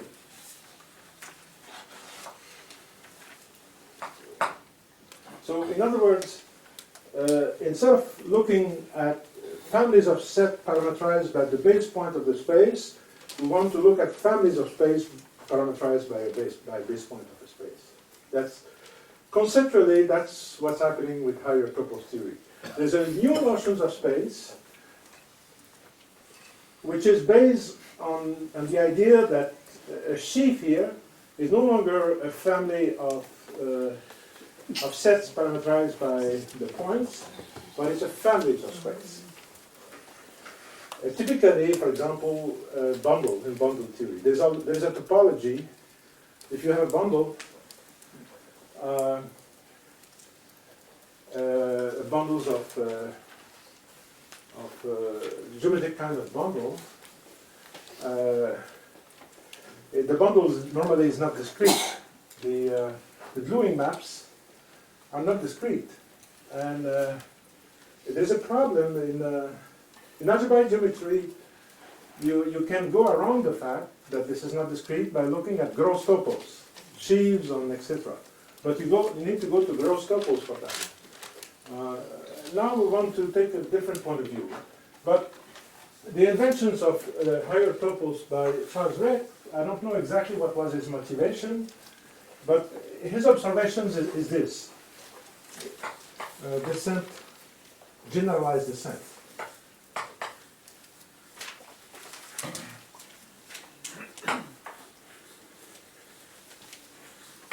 So, what is descent? Suppose that you have an object in a topos, which is a colimit of a family. So suppose that you have an object, let's say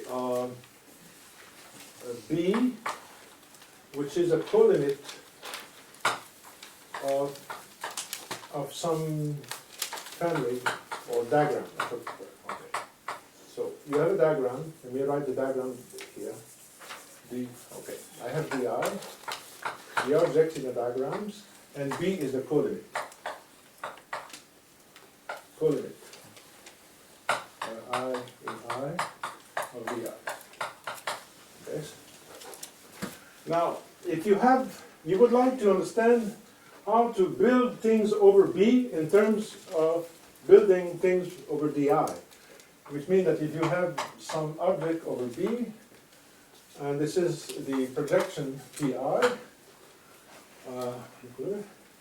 and then you do PI star of B, and you get a new diagram over your base diagram, and you would like to understand in which sense E is obtained from the PI.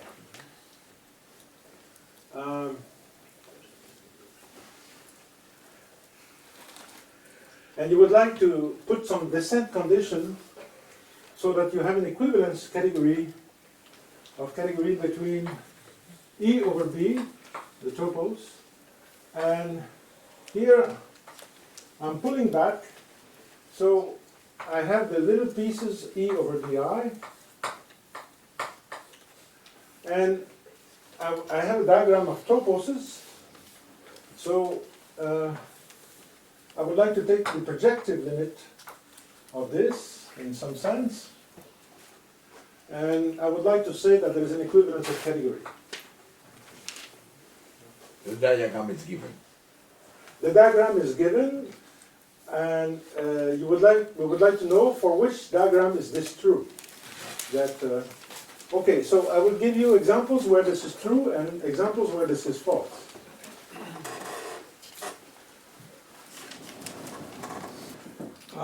Suppose that you have a coproduct of two things, two objects. You have a first inclusion and B second inclusion, and this coproduct is actually the colimit of the discrete diagram with two objects A and B, and therefore it leads to a diagram like this.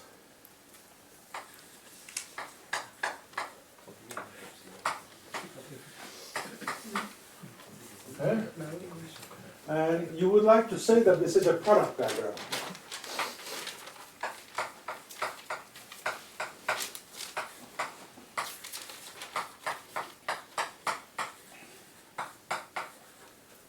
So for each object here, you get two objects, and you get a functor here, and we all know that this is an isomorphism, because if you want to construct a bundle over the disjoint union of two objects, you just construct something on the first and second on the second, so the descent condition is true, trivially. Another example is playing with equivalence relation and the usual descent condition, but I will not do that. I will just give you an example where the general descent idea which is false. We will look at the case of a push-out, okay? And the push-out will be really very simple. And this is an example given by Charles Rex. You take 2 points,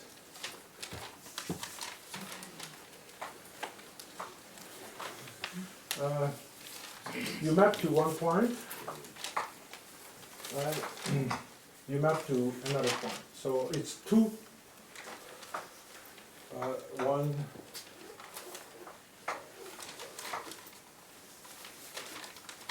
2, 1, 1.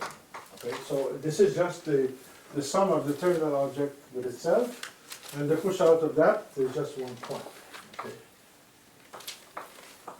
So this is a push-out diagram in any topos. In fact, this is a push-out. Now let's look at the dual diagram. So we have E over 1, so which is E, E over 1, E over 1, E over 2. And we would like to know if this is a pullback, in some sense. Okay, so what is the Faber product of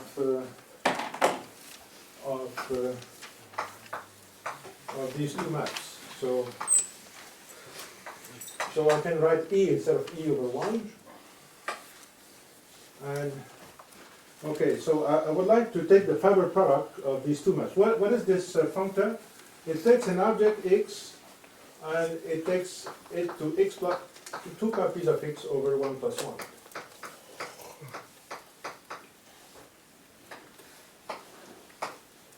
Okay, so in fact it's x plus 2. Okay, and here the same thing.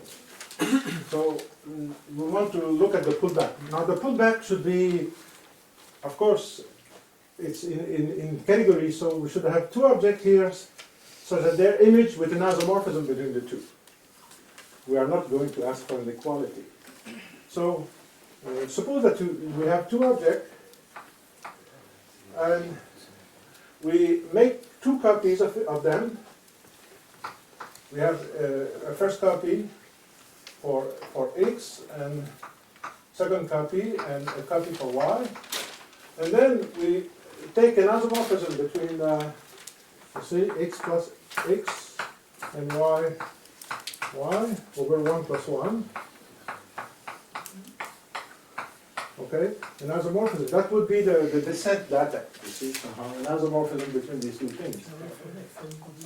And an isomorphism between these two things will be two isomorphisms, completely independent. So what is this category that you put back? It's two objects different and two isomorphisms between. Well, if there are two objects like this, you could use the first isomorphism to identify, and for the other isomorphism, you get an automorphism. So actually, this is the category, the putback will be E to, okay, E to the loop. I mean, I'm just an invertible loop. Actually, this is Z. Z is as one invertible generator, okay? So it's the category of Z actions of E, which is, of course, very different from this. Therefore, descent conditions cannot hold.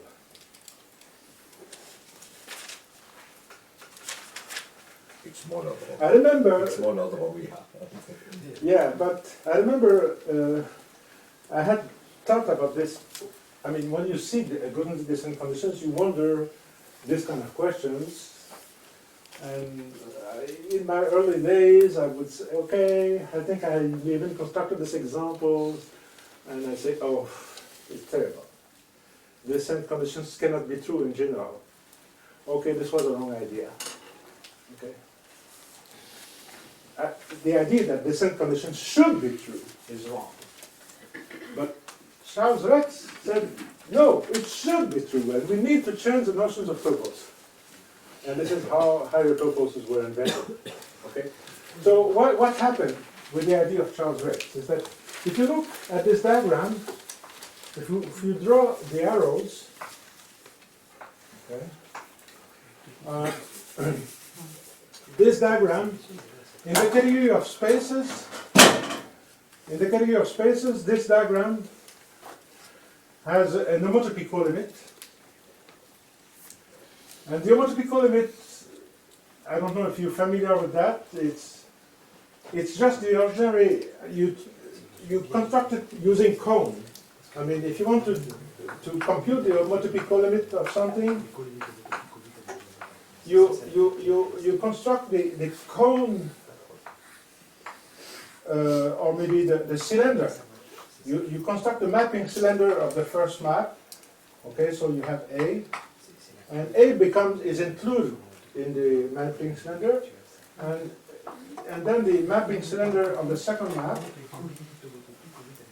And so you have A mapping cylinder of the first map, U, it's included, and included in mapping cylinder of the second map. A now is included, B, and now you take the push-up.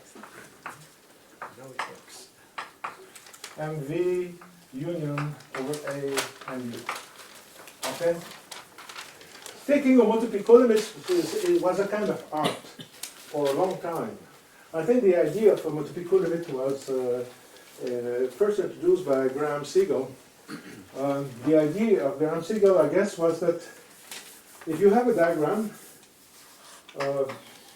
indexed by a category, high, let's say even in set, the usual colimit of the diagram is actually pi 0 of the nerve of the category of elements of I.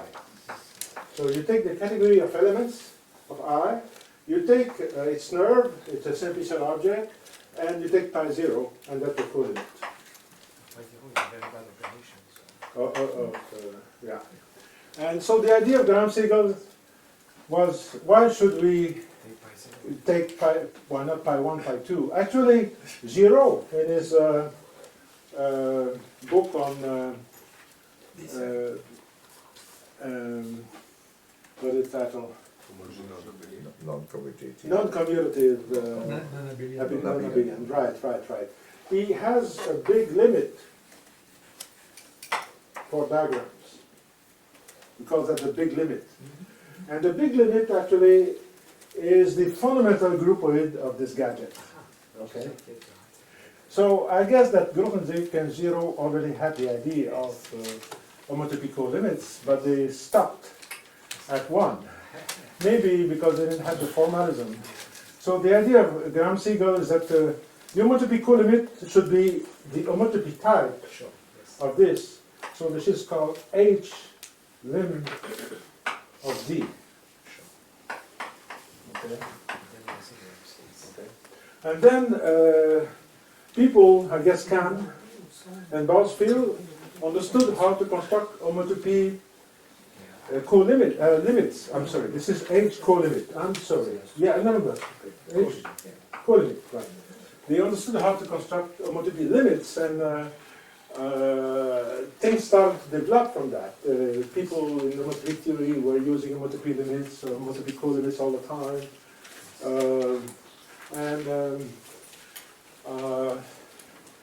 And Charles Reck, if you apply the constructions of the homotopy co-limit, the homotopy push-out, what you get here is this figure. You see, you have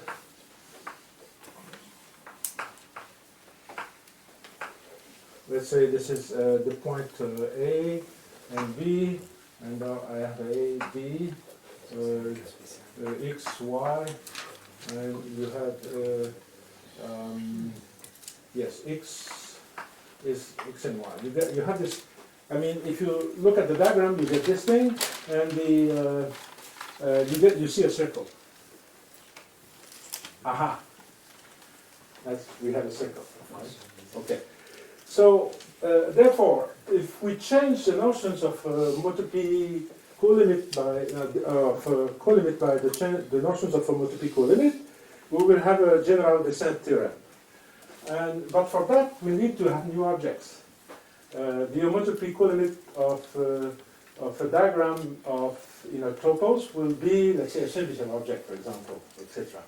But then you need to rework the whole theory of toposes using spaces or simple object, and this is how the subject started. Maybe just a word or two to finish. Can I ask you just? Yes. So I mean, I was fascinated when I was reading the stuff in algebraic topology by the fact precisely that homotopy co-limits were absolutely needed in order to have a good compatibility with fixed points and finite limits. So I presume that, so then this means that in certain circumstances, working with ordinary co-limits is totally wrong, and one has to elevate the situation and work with homotopy co-limits, okay? So, and this is what people do in algebraic topology very currently. I mean, they use this technique all the time. Yes. And it's very surprising indeed that then you have this amazing compatibility that, for instance, if you take, if you have a finite group acting on the various terms of the co-limits, you, in order to take the fixed points after taking the homotopy co-limit, it's the same thing as taking the homotopy co-limit of we had a discussion about that. But let's And not talk about that. But we need to discuss that again, sure, because I disagree with this. okay, fine. But what I remind is that is this the motivation somehow? I mean, you know, the fact that one wants to replace ordinary co-limits by homotopy co-limits and have a coherent theory. Yes. The motivation for The amazing thing is that everything we have done so far with topos, this can be generalized to spaces. So you start with so-called, it's called infinity one categories, or infinity categories. They are just, let's say, categories enriched over Kahn complexes, for example. Okay, and then there is a notion of presieves, but homotopy presieves in the sense that you need to hand these things into spaces, and then there is a notion of localization and of left exact localization, and you do that and you get the general higher toposes like this. That's how they are constructed. And everything works. This is, Yeah, but then is there another way to think about it? Because we were saying that if you take simplicial objects in a topos, they form a topos. But then the new ingredient is localization. yes, right. So could you think of it as performing some kind of localization in a given topos rather than higher topos? Yes, you can,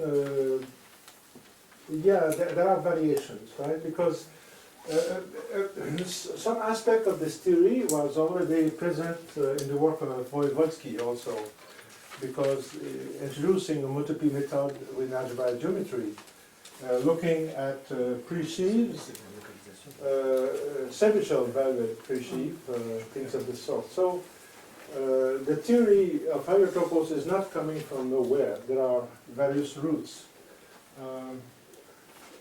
But the fantastic thing maybe is that essentially a higher topos is a characterization theorem of Lurie, which is that a presentable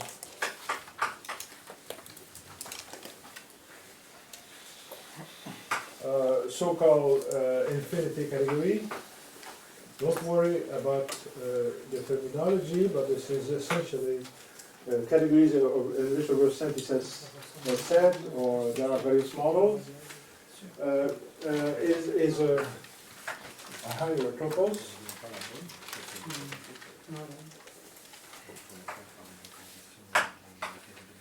And being higher topos means that let's say it's a multi-P left exact localization of this kind of thing, if and only if the descent condition is true. So, and the descent conditions means that E over a colimit of a diagram can be is equivalent to the limit of E over the it becomes completely general, and it's if and only if. This is zero theorem. Yeah? But everything is captured by one descent condition, which is general. Yeah.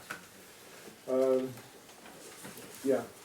Can one go between, you say infinity, but can one work, let us say, with a two category or a three category? Can one, instead of infinity, use something between, like n? Can one have an n topos, or are you obliged to look at only infinity? Well, yeah, that's a good question. I don't know how much time I have now. 35 minutes. I still have 35 minutes? Yes. Oh, good. Okay. I almost said everything I wanted to say.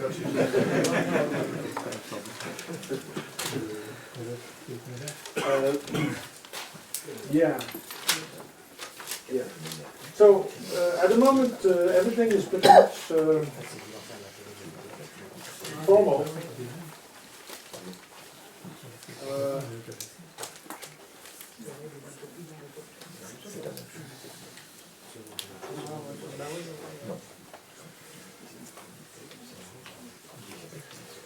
There is also a notion of elementary, or at least we don't know what it should be. Elementary higher topos. We don't know exactly what this should be, but it's based on the theorem of Lurie that if you take cardinal, I think maybe it should be regular, but maybe not even cardinal. Then in a higher topos, like in topos, there's a notion of small object. So you look at K small objects.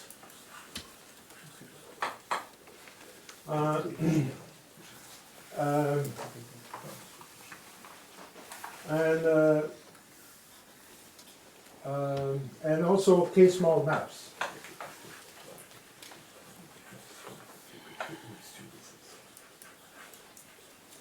So a map is k-small if the object xp of the slice topos E over y is k-small. The notions of small map is somehow Faber-wise. You just relativize a topos over y. So there's the notions of k-small. K-small is like, yeah, it's rather standard. Let me not, okay. And then you can look at the category of k-small maps.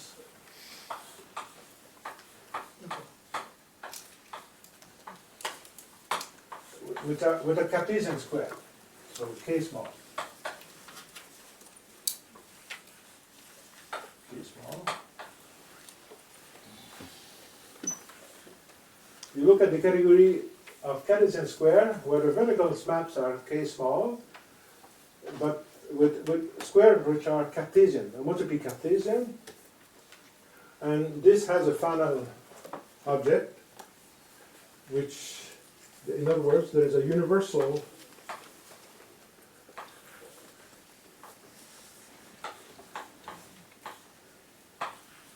k-small map.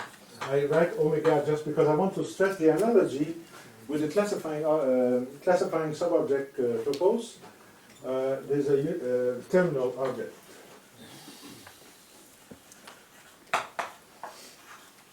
And the fact that there's a terminal object means essentially that that there's a universal k-small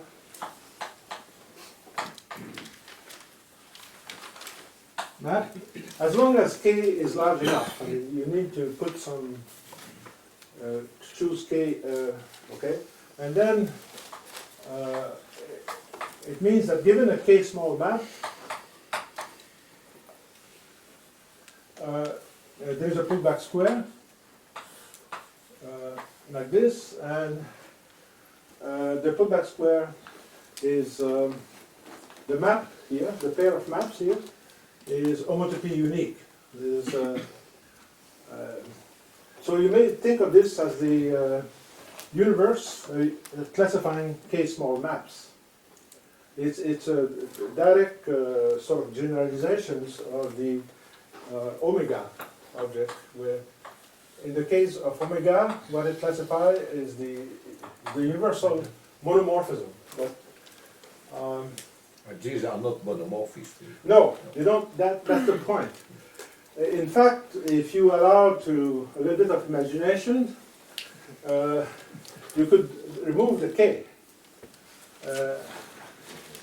And then you say, well, in this topos, there will be a universal map. Okay. In practice, there is, because whatever you do, you always work with the k-small map for some k, and so there's always a universal thing. And this map here is special because this was maybe observed by Wojciechowski, not in the context of Topos theory, but in the context of multi-type theory. This map is univalent.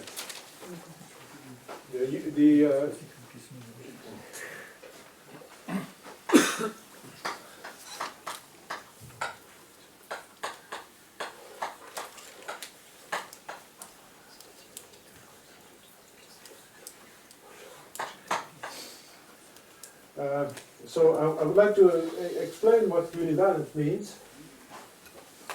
I will consider univalent maps in the category of spaces. So there are many approaches to univalence, but suppose that you have a map in spaces. in space, in the category of spaces. So you may think of this map as describing a family of spaces. Index is equivalent to a family xi, or maybe xy, of spaces indexed by y. And univalence means that you don't have a repetition. In other words, univalence means that xy isomorphic to xy prime should imply that y. I understand. So this is a universal case. You Yes. can always factor through that. Exactly. So It's a classification. Why? It's a classification of the fiber. okay. Now the naive things would be to say y is equal to y prime, but no. Homotopy. I mean okay.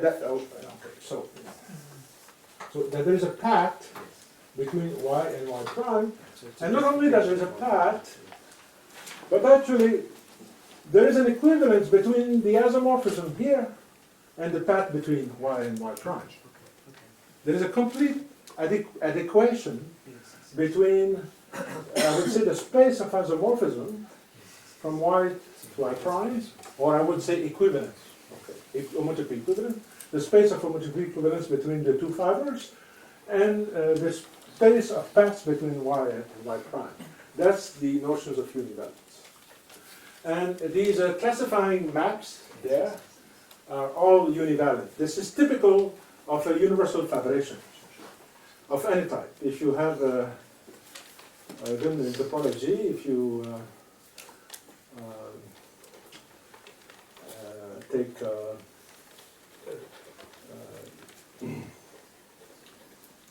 BG, for instance. yeah.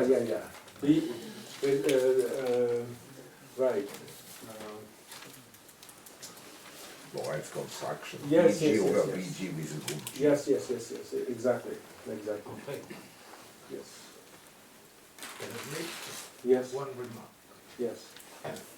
The isomorphism which you erased, namely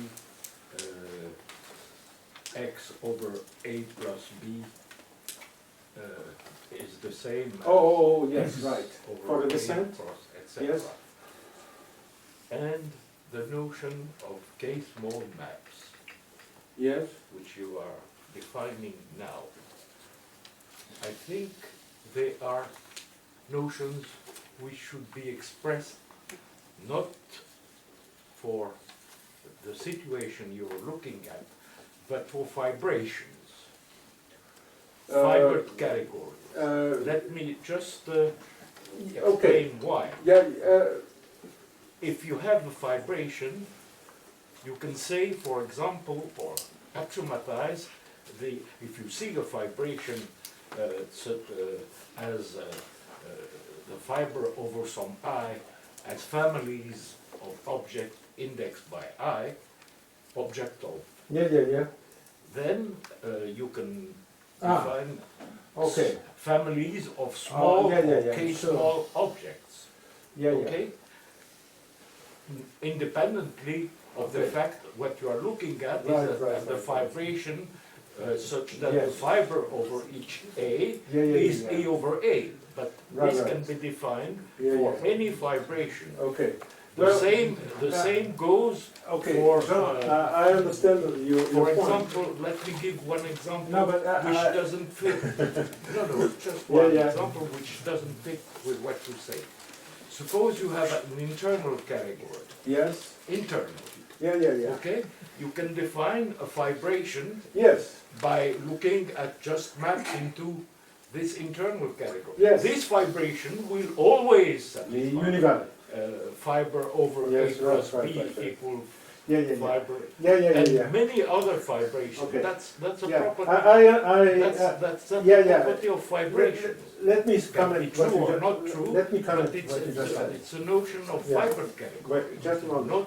Not just the vibration Wait. for which the fiber over Yeah. A is E over A. Yeah. No. Let me comment what you just said.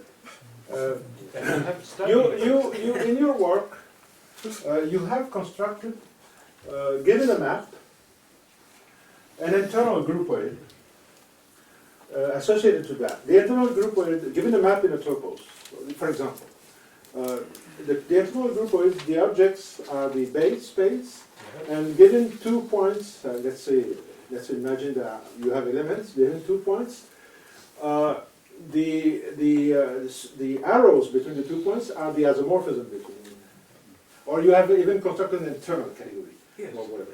And in some sense, I'm not saying that the special case you're No. looking at is Sure. not important. No. But what I'm saying is that the general situation should be stated in terms of vibrations. And then look at the vibration whose fibers are fiber over A is A over A. But this is a property of vibration. Jean, let me comment to what you just said. Let me, I want you to hear me.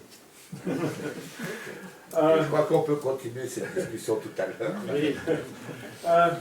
So you have constructed this groupoid associated to a map. You may think of this map as a fabric, and the situations of a fabric category. You may think of the object X as over a base, right?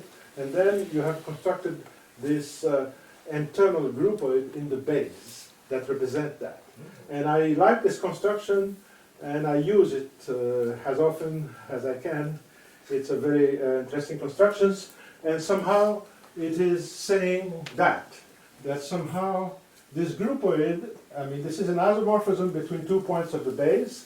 It's reflect an isomorphism between the fibers. Okay? That's what you have done. Now, I agree with this philosophy. Where there's a difference is that what you're comparing here are 2 objects, let's say, of a topos. If these things are groupoids themselves, in other words, if it's 2 fibrations or whatever, there's a problem here. You would have to put the 2 category, right? Because here you will have to put equivalences. Okay? So that's the problem. In a higher Topos theory, we have everything. We don't need to filter things by 1 category, 2 category, etc. I'm not saying anything about higher topos. Yeah. I'm saying something about some ideas you may have about families, and these ideas are encompassed by the theory of vibrations. Okay, let me add also something about that. Is that what is an elementary higher topos? It's still a problem at the moment. People working in so-called homotopy type theory, which is type theory with a multiplical interpretation. They want to develop a formal logical system that would fit higher Topos theory. They don't always say that, but I don't know if Thierry would agree with that. But Thierry, if you... I don't know enough. Okay, but some people, at least maybe Mike Schulman and other... and so the problem is that these higher topos are hard to formalize using just category theory, because we are talking about homotopy pullback, homotopy push out, and everything is up to homotopy, and this makes things difficult from the point of view of category theory. So there are proposals to precisely to develop a kind of model based on equivalent models, categories, or something like that, where vibrations plays an important role.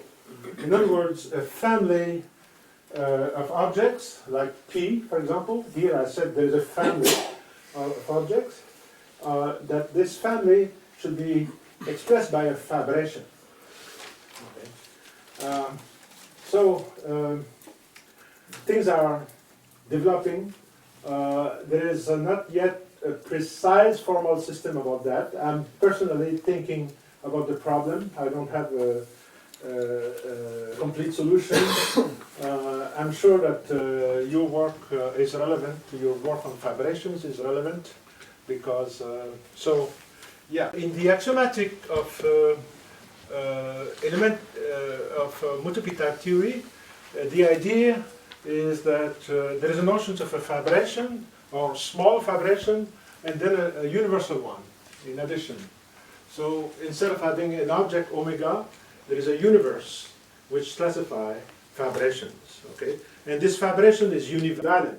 That's very important. That's the discovery of Voevodsky. Voevodsky was learning type theory, and he saw that there are universes in type theory, but then he saw that these universes should be universal in some unique way. And this is where he had the idea of introducing the notions of univalence for the universe. And it turns out that if you take this formal system for multiple-type theory, where you have a univalent universe, you can prove things in type theory that you cannot prove without univalence. Univalence is a very strong axiom. It has interesting consequences, and some people were able to, for example, to compute a few homotopy groups of spheres using this axiom. So it's interesting that possibly we will eventually maybe have a way to compute homotopy groups of spheres purely by using logical reasoning somehow, because type theory is really logical reasoning based on univalence. But this is a big project. It may take years before giving something really powerful, but there is a potential. So yeah, maybe yours. Andrew, may I make a remark? I think the situation that Voevodsky called univalence, the statement that you have on the right of the board, this is already in Dury's article. He proves that his, what he calls the Kappa small object classifier, classifies it really up to a multiple. Okay. He proves that the groupoid of Kappa small maps over X is equivalent to the Okay. groupoid of maps over Okay, X. I see. He doesn't have the name, maybe. No, he doesn't have the sexy name univalence. No, and Okay. of course he doesn't. Okay. And of course he doesn't bother about this rectification issue, which is maybe the most. Voevodsky does not read higher Topos Theory. I mean, Voevodsky is a very interesting character. Once I had a discussion with him with a group of people, and then he said, maybe he was over enthusiastic. He said in his enthusiasm, category theory is finished. Okay. I don't know. I think he would like to use multiple-type theory for foundations of mathematics. And multiple-type theory formally is not category theory, right? It's a dream. Who knows? Maybe this, I don't know. I have a different opinion, but it's a matter of opinion. Yeah. So it could be that Lurie already had the idea of univalence before Voevodsky. Well, he certainly has the formal statement for infinity. He just doesn't consider it in this rectified state, situation of type theory. Yeah. But what you have on the board is Maybe just to finish about univalence, it's kind of fun to do the following. You take a fibration P, which is not univalent. You take a fibration which is not univalent. So it means intuitively that there are fibers which are isomorphic, and the paths between these two the base points don't match very well with the isomorphism, etc. So you feel that maybe you could even have fibers which are isomorphic and no paths between. And so therefore you could reduce the family. It means that you have many copies of the same thing, and you could maybe compress. And in fact, there is a compression. Given a fibration, you can always compress it. you can always find another fibration, P prime, which is univalent and a pullback square. Okay? And how can you do that? Well, you can do it directly, or if you have the universal fibration, it's very simple. You classify your fibration in omega prime, omega prime. You classify it, and you take the image, you factor this as a surjection followed by a monomorphism. You see? The incomprehensible fibrations, those that cannot be compressed further, or they are the univalent fibrations, they are not necessarily universal, you see. But they are all somehow subobjects of the universe, you see. So the universe is really like the union of all univalent fibrations that maybe are not universal. Okay, I think I should stop.